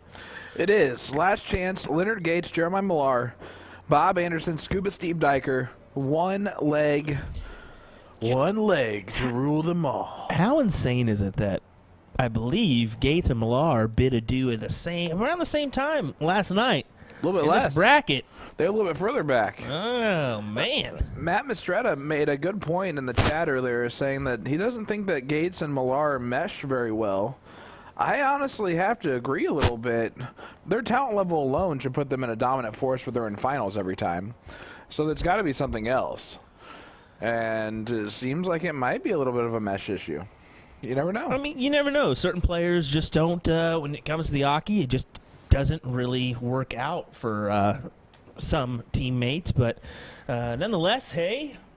It is what it is. We're here, ready to rock. Here we go now. Turn on some board sounds here. Gates already experiencing a heartbreaker today with that unfortunate loss to Jules van Dongen in our men's CSI event. Speaking of heartbreaker, did you see Leonard needed 3 bowls, hits 2, and then wires the last one. Just in enough time for Sugar Shane Johnson to throw in 5 bowls of his own to steal the match. Do you see that bad boy? Yeah, what a steal that was, right? We got that one over the shoulder. You see Kenny Doyle, the legend himself, walking into the room. Your king seat holder with Nick Selepek instead of Selepek. Thanks. It's all right. We then did that one numerous times, buddy. Me and you. You and me. Okay, I would never sing that song. Together. Scuba Steve getting himself 5 19s. Not enough for the point lead. You see Scuba changing after the CSI. Changing into some different attire. I've also been known to change my outfit halfway through a day. Yeah. Just, you know, Why not? 14 different clothes you brought with you on the airplane. Just kidding. Big triple there from Bob. Looking for another.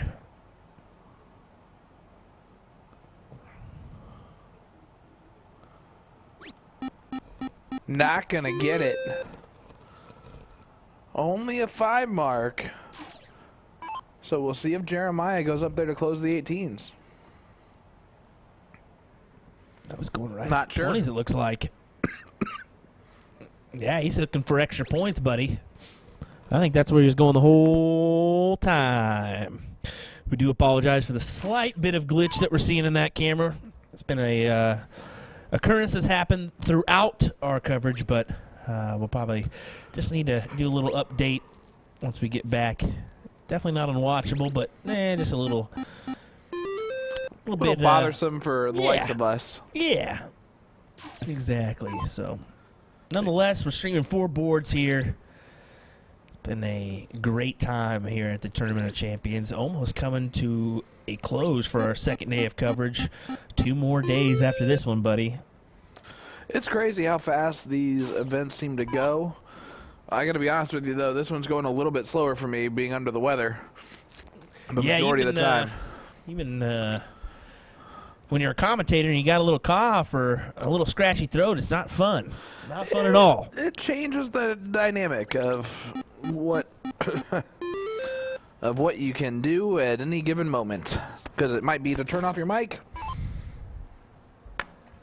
which I was lucky enough not to break right there. Right before you cough and have to do all that. Jeremiah, though, in control of this leg. Try being Bob Anderson and Scuba Steve Diker. You're watching the previous match. Jake Shriver and Sugar Shane Johnson, who are obviously good shots, okay? I'm not putting anything against that. But they're not Jeremiah and Soldier. 5th place, which is what they're playing for right now. You want to know what the prize is for that? $0.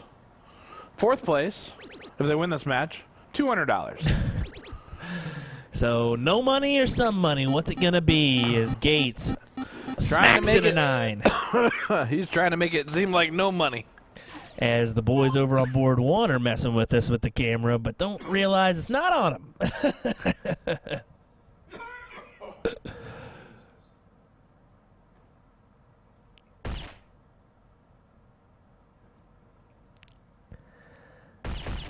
That match on board number 1 is a middle bracket match, so that will be a best of 3. This is a best at or race to the first leg, 1-leg shootout here. So, yeah, the winner of that one will take on the winner of the 4th place match. The loser of that one takes on the winner of this one. Jeremiah, 1 mark. I just wanted to say that out loud because it might be the last time. Wanted to give a big shout out. My aunt Ann is tuning in from Columbus. So she's been tuning in off and on throughout the weekend. I haven't had the opportunity to give her a shout out, so I figured I might as well now. So appreciate all the support from my family that's been tuning in.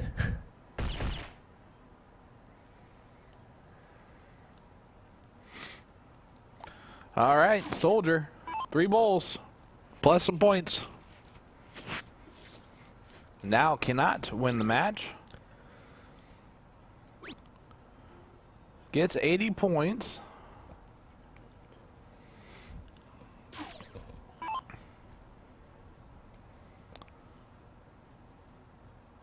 Bob's just looking for a big number and hoping for some Wow. missed opportunities.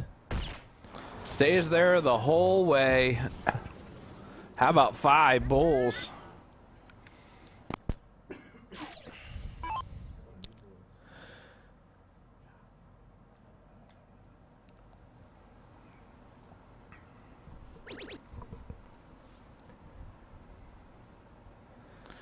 Wow, this is not the opportunity yet, but it's starting to get closer and closer, isn't it? It is definitely starting to get closer. As Steve can do a number here and possibly get a look, but I think he looked a little bit too far ahead. yeah, he certainly did, didn't he? That's the problem with that, is that you look at it and you think, all right, I'll hit 2 bowls and then I'll close this number. Yep. Without hitting the 2 bowls first. But, ooh, a good last dart. A good last dart. But Bob throws in another 5 bowls. It becomes even choppier. There's one of them.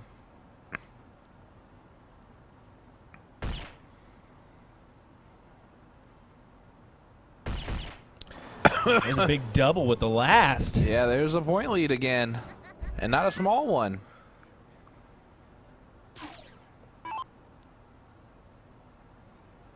$38 points. And I'm surprised Maya went that route. Oh. Gets 7 of them, though. Tasty 7 mark. 81-point advantage for Gates. It looked like Soldier was going to go whisper something in Scuba's ear as he was about to shoot. And just like that, there goes the advantage. It's just back and forth game here, Sean. Yeah, there's no quitting the Wisconsinite team. Scrapping away for a possible $200 or more. There's the point lead. He's going to go after it. Now he's going to go back to point, probably. Yeah, that's a smart decision. Not enough to really do a lot of damage. Bob needs 1 bowl for the point lead. But if I'm him, I just stay there the whole day and hope that Jeremiah can't get enough points to regain control of the match and give my partner an outshot. Big double. How about that? 100 points on the total.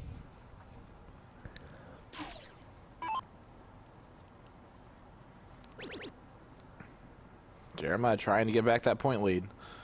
Oh, needs more than a single. Does not. Winning darts right here for Scuba Steve Diker. Wow, this would be huge. You go for it, right? Oh, I think he's asking him right now. He's like, "What do you think?" You totally go for it. I think you go. Oh, yeah. There's no way you turn down an opportunity to beat these guys. Now you got to go bull. Yep. Yep.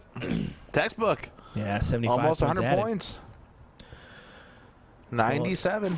Quality look takes a number or another mark off the 20s, but it's Gates looking for another triple. How about one more? Wow. There's the big shot at the right time. Huge as Woo. Bob Anderson can do nothing but give him a little knuckle and say, "Yep." Looking for another ton. Can he get one? He sure can. There's that double again. There it is. Gets himself another 4. Can't take the fight out of the dog, buddy. 17-point advantage. Gone. 2 bowls? Nope, not going to go for it. Went for it on the last start, though. Still got a lot of folks following on all our platforms. Thanks for tuning in, folks. We definitely appreciate your support. for this coverage of the Tournament of Champions 2022 live here from Kansas City, Missouri. Looks like the midnight is about to strike here on the Wisconsinites.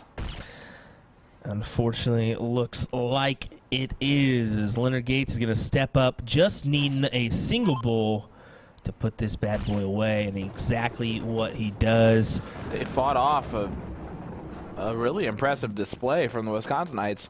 It was an average team would have lost that. It was a valiant effort, sir. It was a valiant effort indeed. But hey, let's head on over to board number 1A as Jules van Dongen and Mike Carter take on Sugar Shane Johnson and his teammate Jake Schreiber. This is the last leg too. Game 3. 1-1 scoreline. The winner of this gets to wait for a minute. The loser of this takes on Jeremiah and Soldier. Now, why you gotta lower it for Mike as he's shooting? That's just rude. I was actually lowering it for everybody because I had it a little bit too high. As you can tell, there's a little bit of distance in between Jake's head and the top part of our camera here, so don't be throwing me under the bus there. I'm just telling you what you were doing. Here is... Oh, that was a... Shane goes, get out of my way. Yeah, he knows exactly what he just did. There's Jules van Dongen. Gets a lot of points. That's not slicing. As you almost break your mic. Yeah. Oh. Apologize for that, guys. All right, here's Mike. Got a 122-point lead. Close to 17s.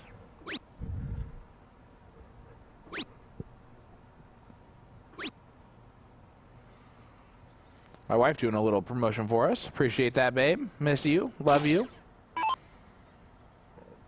I appreciate that, Megan. I'll forgive you for my Mardi Gras, or your Mardi Gras remark the other evening. It takes a lot to do that, so I'll pat myself on the back.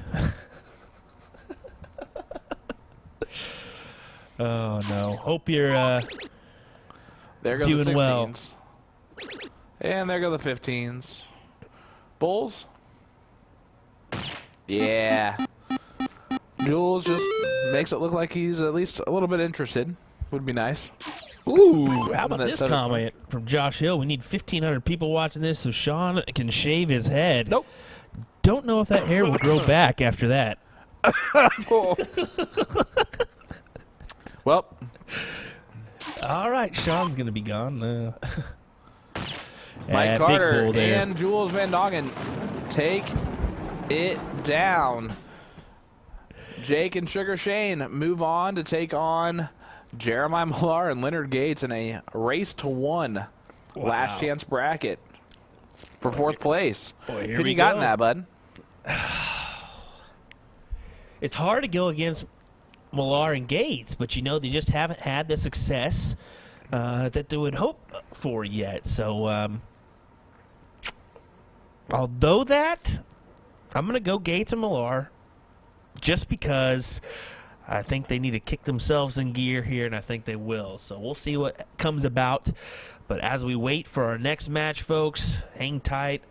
We will do a little ad from our sponsors here, and definitely while we're at it, I'm actually going to do this one because I needed to a little bit ago, but I'm going to zoom in on our sponsors here as we definitely need to do that one. Big shout out to Flashpoint, Flight Faction, LJ Sports, Mammoth Custom Apparel, Monster Clothing, Horizon Darts, Magic Wear, and of course some company named USA Darts. Who?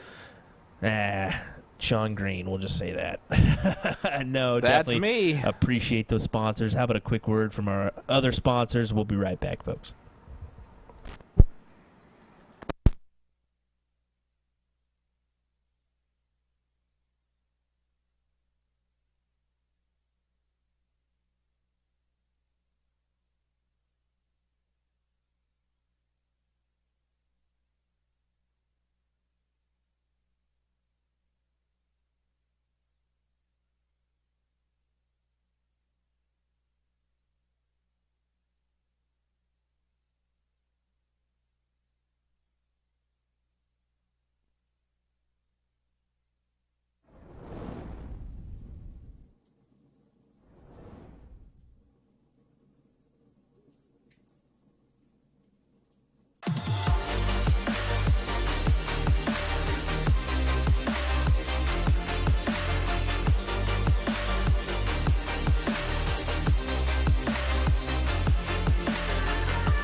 5 total options in the HEMA range, 3 steel tip labeled 01 through 03, and 2 soft tip variants labeled 10 and 11, with multiple barrel weights for each option. Now, common themes that they all share are bold red and black accents along a silver barrel. They all have striking radial grooves in certain sections that are offset by small axial cuts. And all steel tip barrel versions are fitted with smooth silver Swiss points. You can purchase these barrels on our website, usadartsproduction.com. Just look for the link in the description, and I hope you enjoyed this review as well as the rest of the 2021 launch. We've reviewed it all, so be sure to subscribe to our YouTube channel so you don't miss out on future range reviews, as well as our review of the new Target dartboard. Thanks for watching.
And we're featuring Target darts all October long, starting with our Dart of the Month, which is going to be the HEMA darts range. Purchase any Target HEMA barrel and you're going to receive a free gift consisting of select assortment of 3 Target flights.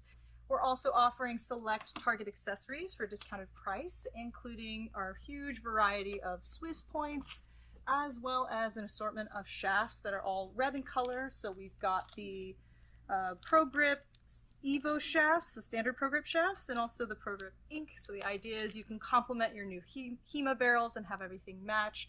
We also are offering the black pixel tips, and finally select Tacoma cases. For example, the red ink case, one of my favorites. So match up with your HEMAs. And finally, A to Z Darts is offering a Think Pink promotion. So you can select printed L-style flights. If you buy 2 sets, you're going to receive a free L-style goodie bag consisting of flights, Laro shafts, and tips. So that's like a $18 value. So it's a pretty sweet free gift for what you're putting in for the sale. Think pink, y'all. Thanks so much for watching. I hope you enjoy the month of October. Have a great Halloween. Love you. Bye.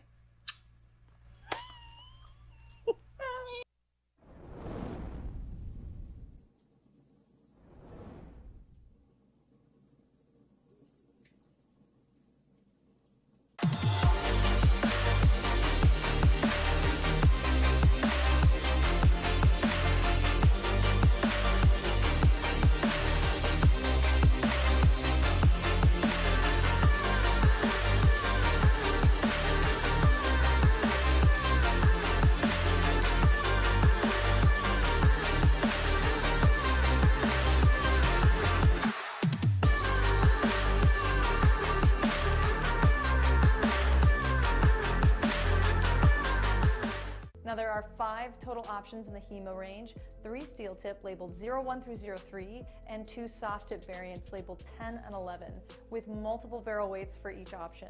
Now, common themes that they all share are bold red and black accents along a silver barrel. They all have striking radial grooves in certain sections that are offset by small axial cuts. And all steel tip barrel versions are fitted with smooth silver Swiss points. You can purchase these barrels on our website, usadartsproduction.com. Just look for the link in the description, and I hope you enjoyed this review as well as the rest of the 2021 launch. We've reviewed it all, so be sure to subscribe to our YouTube channel so you don't miss out on future range reviews, as well as our review of the new Target dartboard. Thanks for watching.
Alrighty, everybody.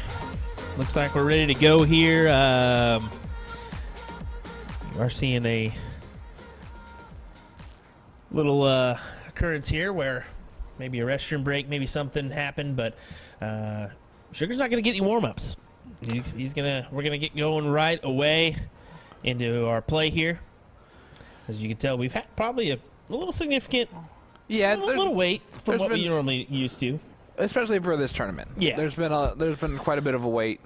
I know that we get things happen. Things Yeah. happen. I mean, incidents happen that you just can't have any control of. I mean, going to the let's be honest, going to the bar is not a priority. Right. But if you do have something else going on, I mean, you got to do what you got to do. We don't know to speculate on either way. But here's the problem: is that they came back to the board with bad news. I don't know exactly what that bad news is. It might be just as easy as no warm-ups, or it could be that they lost the diddle. They did lose the diddle. Yep. So they lost the opportunity to diddle, which gives Soldier the start, and he's going. So that's exactly what it was, Sean. Good eyeball there. Is the diddle was already into perspective, or already happening there. As we get our board switched around, sorry about that. So that's why Shane wasn't able to get a little warm up or two there. So Here's my nonetheless, question for big you. 5 mark. How do you recover from something like that? To come back to the board, bad luck. You lost a little bit of track of time, obviously, but you can still. Jake's even still shaking his head back there, right? So how do you regroup and collect your composure? Because you need it to beat Jeremiah and Soldier. Yeah, it can be very tough, especially in this situation, because you can see Jake's taking a second there to decide exactly how he wants to go about this. But you just kind of try to blow it off and continue on. That's what you have to try to do. It can be easier said than done, as we see an unfortunate just 3 mark there from Jake, as he needed a little bit more, as Gates is looking to take advantage with a white horse. He did get a white horse. White horse or a 9 mark. Whatever. 3 9? different triples, although they weren't version triples. There were still 3 different triples. Close enough. Not really, but okay. Yeah, it is what it is. Stick to the camera work, Will. Stick to No, the you're camera doing work. great. You are doing great as always, bud. Hey, while we're at it, big shout out Hey. to Nick Dichiria. Yeah, absolutely. Nick Dichiria is normally our production guy for the CSC. Doesn't really get the chance to come in for commentary often and really get to the nitty-gritty parts of commentary. And, man, doing a fantastic job so far this weekend. Although he's dropped a couple funny ones on us, he's really done well. And He's throwing a lot of funny stuff at the wall to see if anything sticks, though. that he is. Not much is sticking. Yeah, his batting average is pretty low, Hey, but when he even connects, he's hitting home runs. even a 300 batting average is Hall of Fame worthy. So 30% of the time, He's right it every works. time. Trip 15, match over. Man, what a quick round. 6.67 there for Gates, and I guarantee you Millar wasn't very far off. I mean, yeah, you can't. Not going first in a one-leg decider. That's tough. Yeah, that is very tough. And you can see there's just Millar and Gates didn't want to have that happen, but there's nothing you can really do on that one but just go by the rules of play, and it is what it is. It is what it is, guys. So we're going to get going with our next match. It'll be Leonard Gates and Jeremiah Millar. Who were they awaiting on the next match, buddy? They're playing against Jules and Mike. All righty, so Jules and Mike Carter. Wow, what a match that should be. Jules, Mike Carter taking on Leonard Gates, Jeremiah Millar.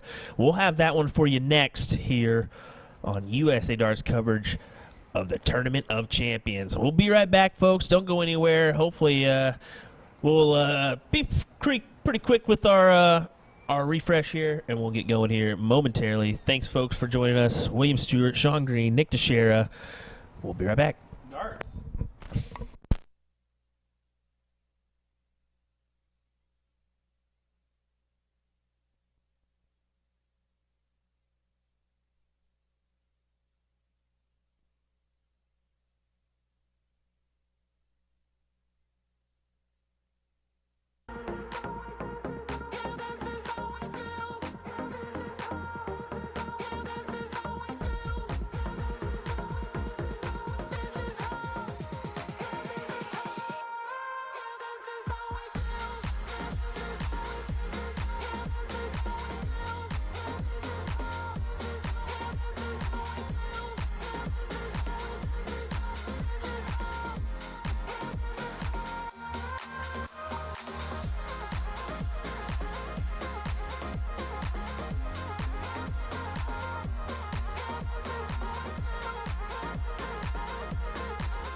All right, welcome back, ladies and gentlemen.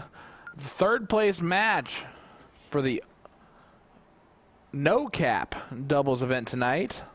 Leonard Gates, Jeremiah Millar taking on Jules van Dongen and Mike Carter. I don't know. These guys. This is a race to 2. Maybe Division 3. Race to 2. Cricket 501. Tiebreaker would be Cricket.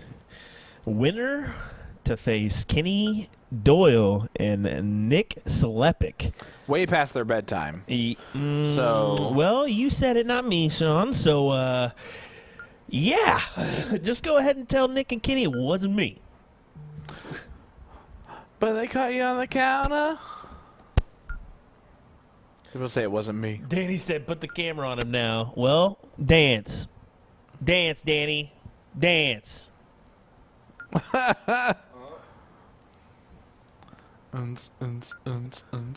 Nope. He texted me and he said, "Okay," and now he's not dancing. He's swaying. He's swaying. He's trying to get a little bit, trying to get a little groove there.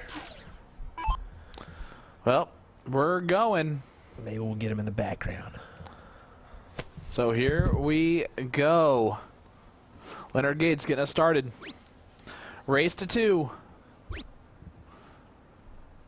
Essentially, semifinal match. If Jules and Mike lose this race to 2, it actually puts Nick and Kenny in an even better spot in the king seat because they only have to beat the teams once.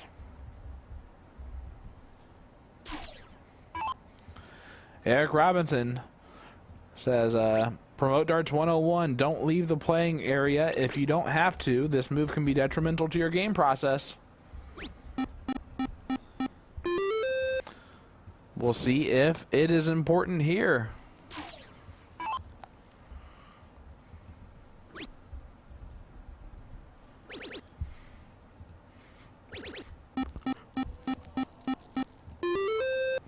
Mike Carter starting where he left off. Sorry, Sean. Wanted to get that scoreboard out there for all you folks at home so you could kind of keep an update on the scoreboard or score. Yep, 0-0, best of 3. Cricket, 501 Cricket. There's Danny in the background dancing a little bit. He was giving us some goodies.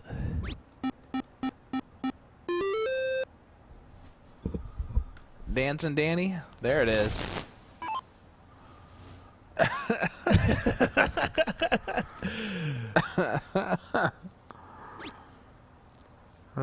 Come for the darts, stay for the show.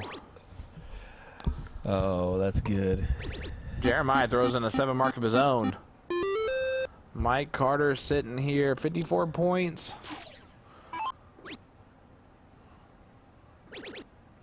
There's the point lead. Do you take a look at it?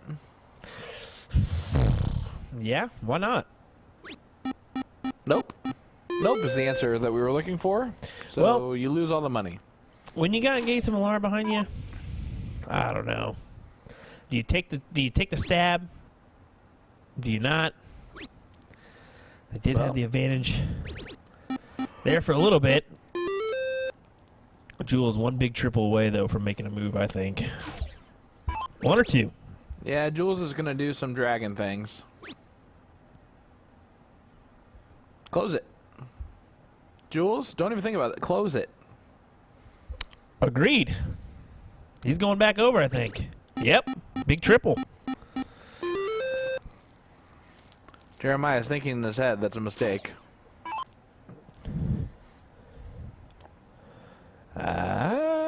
He's guesstimating here. Does he want to attack this? He's trying Let's to see. think if he wants to open up the 15. Exactly what I was thinking. Yep. He is exactly thinking that. He's thinking, man, do I take my chances at opening this up after a big trip 16? Possibly 2. Think he'll take one more look at it? No. Yep. He'll stay right there now. He gave a little sly smile to himself because he knows that he overthought that at the end. Danny just dancing away. I told you, man. That's what Danny does. Mike Carter finally gets rid of the 16. But now the lead here for Leonard Gates and Jeremiah Millar.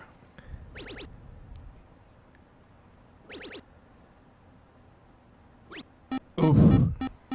It's a good look at it for Leonard. That was a really good look at it. I thought that was going to be in there.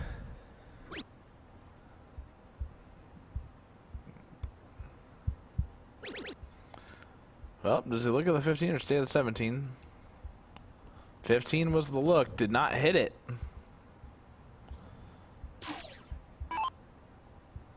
Jeremiah.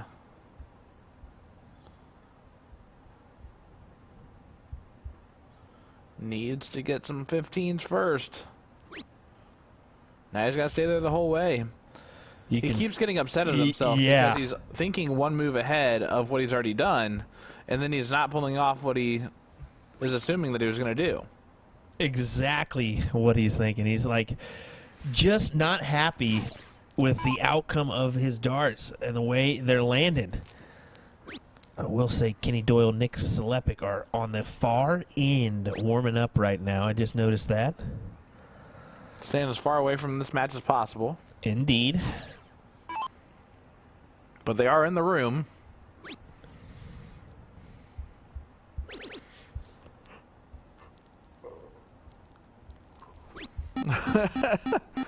Danny's saying hi to all his people.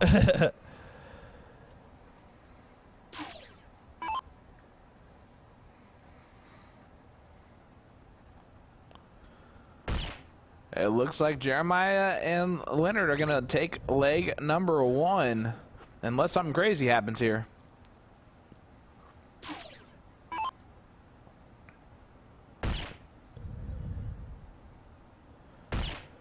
One more bowl. And there is a leg number 1.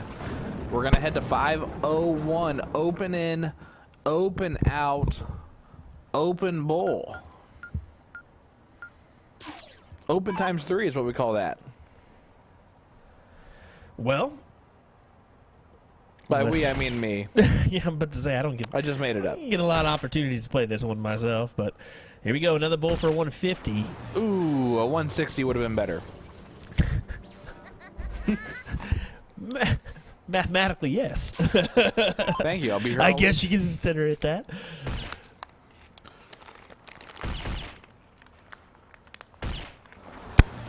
You know, so if you're Leonard and Jeremiah here, if Mike goes hat trick, do you look at the 20s? He is talking about it right now. You see that in the background? Yeah. Jeremiah Millar is saying, "Hey, what do you think?" I like the move. I think it's a worthy cause. I think you should take an attempt at it. Yep. And he's going. Oh. He did. He goes 19s. Yeah, he exactly. did get the 171 to leave 180. 180 for the big checkout. Yeah, and now kind of a moot point. And he's still dancing back there. It's cracking me up every time I look back and see him dancing. It is kind of funny. Jules is going to try and do his job here. Yeah, it looks like this will go to a decider. I don't think there's any coming back if you're Gates and Millar. No, they're perfect through 9. Yeah. Have you ever thrown a perfect 10-darter? Yeah.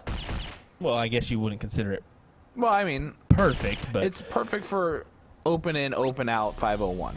Full bowl. boy, do those Europeans hate that, though. Let I me tell you. understand For the game, it's a perfect leg. Yeah, I've hit quite a few. I haven't hit the illustrious cricket 9 before, but Well, how about that from Mike Carter? Punts the first one. Why need a 17-17 when you can go 1 for bowl? If I'm his partner, that'd drive me insane, by the way. just go for it. Just go for Why it. on earth did you not just shoot the 17? Can you please riddle me that? Looking at the bowl for the last leg decider. This is a big moment. Let's take a closer look here. Jeremiah literally just goes, "You could have just gone 17." I think that's exactly what he said to him. I was wondering. You can see him still laughing about it. He's like, "Come on, what was that?"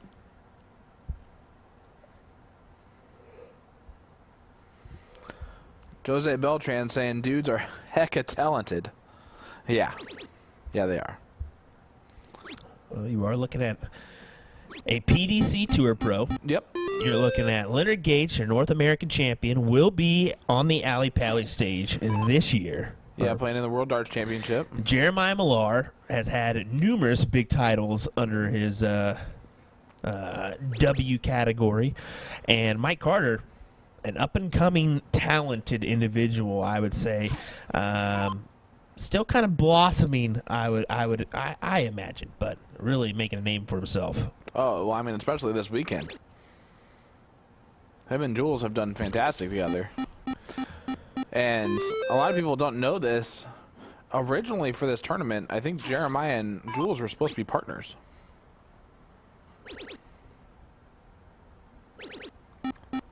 But Jules thought he had to go to a PDC event first.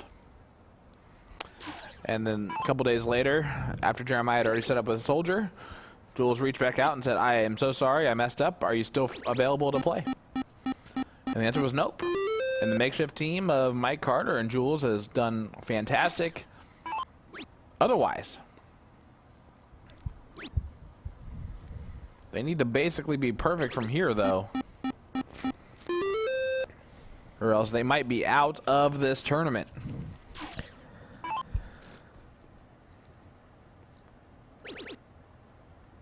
Big triple over to the 18s.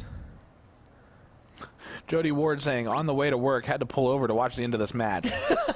It's amazing. Hey, at least We definitely recommend pulling over if you're watching while driving. at least you're doing the safe route.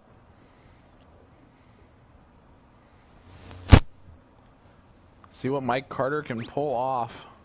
Super Darts elite player.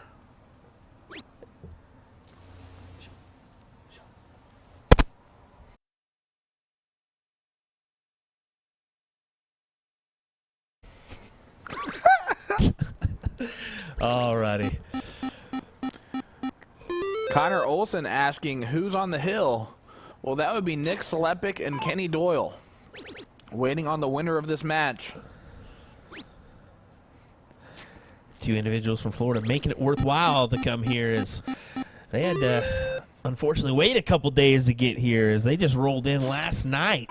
They did, and let's make this a point. If Soldier and Jeremiah win this match, win this leg, they still have to win one more against Jules and Mike to move on to the finals. If Jules and Mike win the leg, they move on to the finals, where they will still have to lose twice to Kenny and Nick.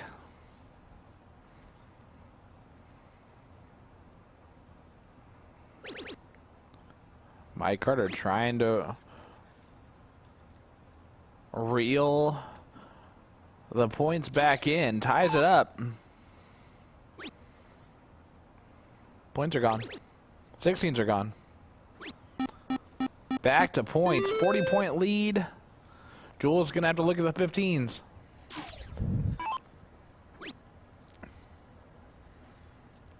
Cole, that is an assumption that is a good one. There will not be a CSE Challenger Series match tomorrow. Yeah, this week we are taking a break. So we're not going to be going on Monday. We're not going to be going on Wednesday either. But we will be back in action, I assume, pretty quickly. So we got some good matches to come. Top 4 on both sides, buddy. Yeah. What? Top 4 on both sides. CSE. Yeah, it's Division getting 1, insane. Division 2. Sorry, Steve's comment from I was earlier wondering what threw you're me off laughing at. forever. I was wondering what you're laughing I'm at. going to let you Take a read that peek. on your own. Steve? As there is Leonard Gates and Jeremiah Millar. Hey, let's play one more leg. I guess we will. We'll go ahead and take our scoreboard out, as there's no need for that one anymore. As last leg decider here, folks, to see who takes on Nick and Kenny. I know they're going to appreciate that one, because now they only have to win one series, correct? Yeah, you know, as crazy as it would be to say, you know, that's great that we saw Leonard and Jeremiah win to make it back to us, but they definitely wanted to see this at least, because now Nick and Kenny only have to win one match. Look at that. Soldier wins the cork.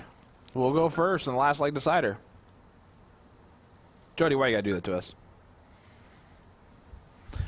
Kaler saying whoever wins the diddle will win this leg. Well, that seems to be Leonard Gates and Jeremiah Millar. We'll see if that is true, though. What do you folks think at home? Who's going to meet Nick and Kenny? Let us know in the chat. Let's get it underway. Mike Maloney going a different route on responding to Kaler. As Daniel Floyd says, I'm just here to dance. He is dancing back there. That is Daniel Floyd.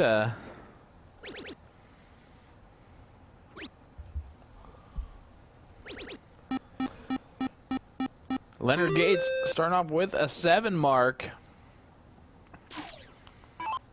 Couple Danny's dancing together back there.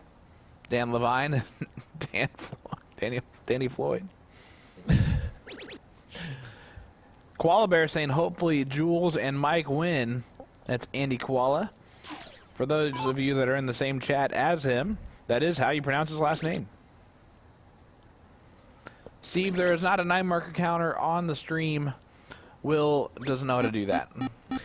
I could put one on there, but honestly, Ain't nobody got time for that. yeah, it's going to be too much to keep track of, especially right now. Between all the boards we're switching from and the scoreboard as well. Yeah, that's quite all right. We'll leave that to Nick. Oh, Mike Carter releasing a little agony there, as he knows Gates can take full advantage right now if he so chooses. And that's what he's going to do. Over the 18s. Grabs one. Not enough to close, though. So what does Jules do here, bud? All 18s all day long? Yeah. Already shaking his head. Yeah, he knows that it's just kind of one of those deals that, unfortunately, they may bid adieu here, as this may already be almost out of reach. We'll see. Depends on Millar here. I do like how Jeremiah does a great job of like laughing at himself. Yeah, he's If definitely. he misses a dart, he's smiling. It, He's like, that was good. I think it depends on the situation, but yeah, I think he definitely has those moments where he just kind of, all right, laugh at this one, laugh it off, but the next one, I may be a little upset if I miss that. Well, it looks like Mike Carter and Jules Van Dongen are going to be nice. Let some other people win a tournament for once.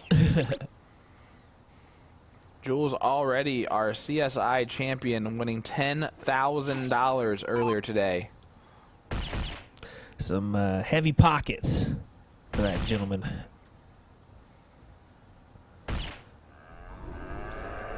Well, he's going to go ahead and throw his last 3 darts. How about 5 bowls? Jeremiah only needs 2, though. 1 dart? How about 2 darts? Oh. There it is. Moving on to the finals, Jeremiah Millar. Leonard Gates will take on Kenny Doyle and Nick Selepic. Yeah. Buddy, buckle up. Buckle up. Those seatbelts, folks. We're going to have a great final coming your way here. Hang tight. We'll be right back with that one. We'll see you momentarily.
Alrighty, sorry about that, buddy. Here we go. Yeah, they didn't move on us, folks. We were going to be playing on 1B, but it looks like we hopped on over to 1E. They were going to hop on a board that we didn't have the game screen up. I was like, whoa, whoa, whoa, whoa, whoa, whoa, whoa, whoa, whoa. No, guys, whoa, let's go whoa, ahead. Miss Lippy. Yeah. Or whoa, whoa, whoa, as one of us says, Mr. Nick. No, that's quite all right.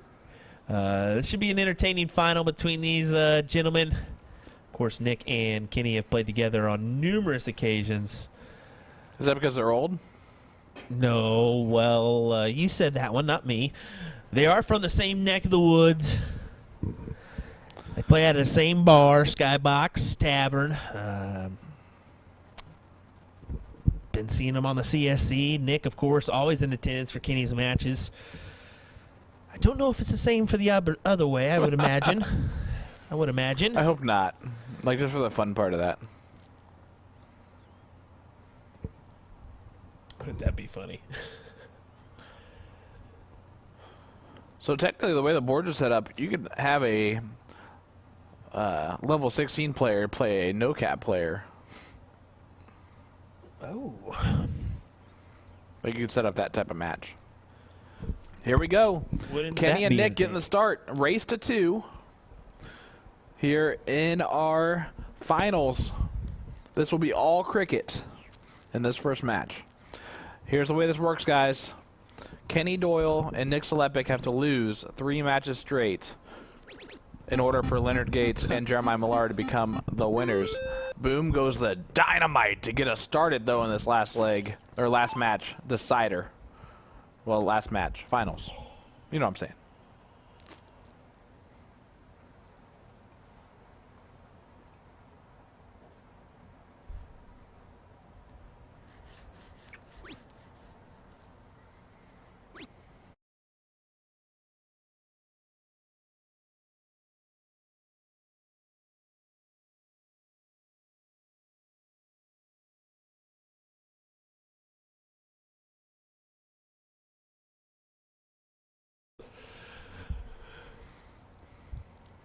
I thought that was going to be more epic. Apparently. Nick Selepic gets the triple on dart number 3. As they are starting where they left off.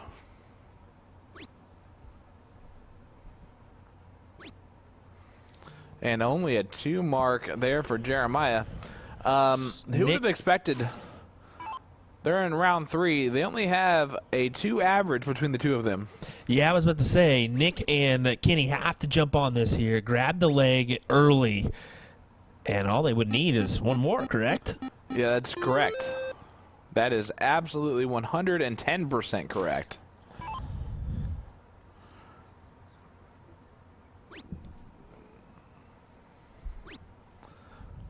This one's kind of gone off the rails quickly in this leg. Certainly has. Actually, after the last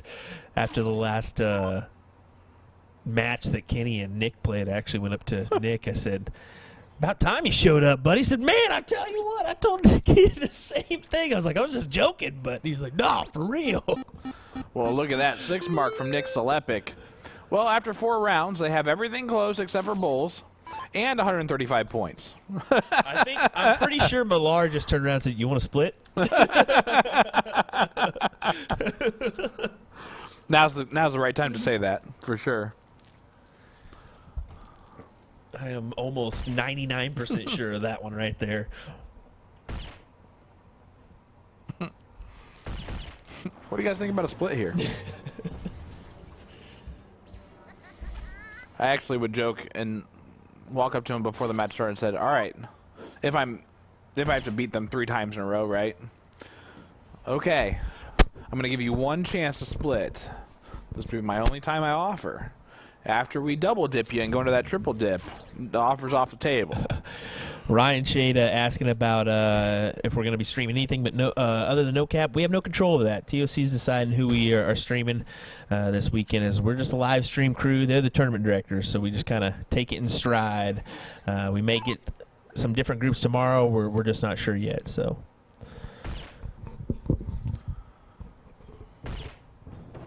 We'll take it all. I mean, we'd like to see some of those lower-level shooters like Dominic Dichiria and others get in there. Dominic is right behind us shaking his head now. Oh, no. What did we do? What did we do? That's almost the equivalent of showing his head, just his head, on a big screen for a good 5 seconds, if not longer. All right, Kenny Doyle. Wow, look at this from Gates. Only starting off with the 2 as well.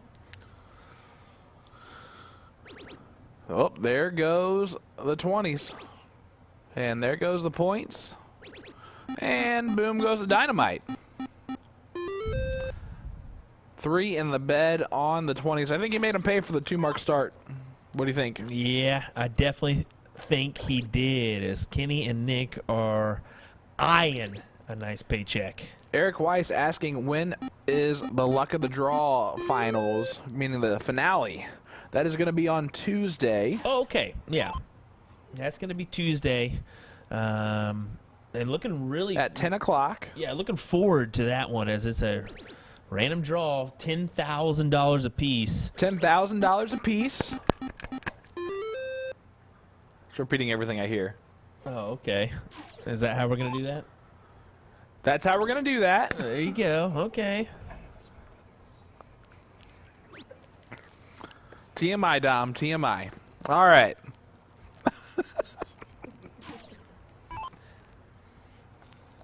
Kenny Doyle. He'll go right at this, you think? Yeah, he has to go for the. He's going to go for the close. Now it gets a little bit. Well, he had to do that, but he has to feel like he wasted a chance to point a little bit. It's okay. It's okay. We're all rookies here. Well, I guess we are. We're all rookies. We make mistakes every once in a while. Sometimes that Mahomes touchdown you just can't beat. Can't get rid of it. You have to just put it on a loop or something for all to hear. Nick Selepic, see if you can lock down the 17s. Sure did. 16s? Stay right there. He attempted to.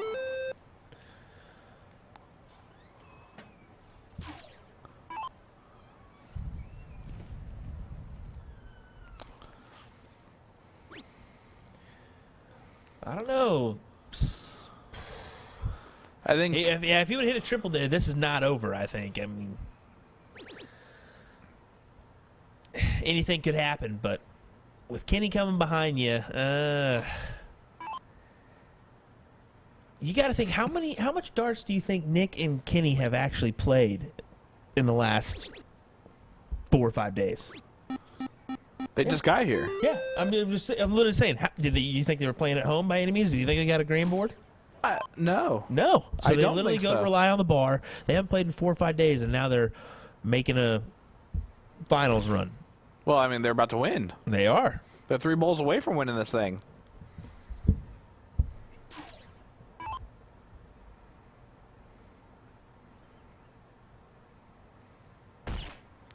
There's one bowl. He's going to move over. He's trying to hit that double bowl right now. Doesn't get the double.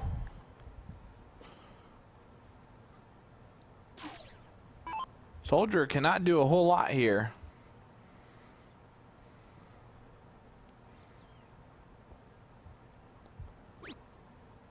Yep, does not do a whole lot there. Kenny Doyle, Sunshine State Santa for the title. Doubles. No cap, as he's wearing his cap. Gets it done. There it is. Kenny and Nick crowned your champions. Just before we go, the lovely wife did ask. She goes, $10,000, luck of the draw. How about $10,000 a piece? Yep, to the winner. A piece. So $20,000 on the elite finale. Wow, in the elite. What about our? There's a couple different ones going on. There's our elite and masters, as well as pro. So we've got our masters, which is $10,000 for the men, $8,000 for the women. That split, and then $2,500 and $2,000 that split for your pros. So there you go. Good stuff there. But hey, folks, your champions once again, Kenny Doyle, Nick Selepic, as Nick goes out there, gives his boys a little high five action. And that's going to do it for our evening here. What do you say, Sean? Hi. We're done.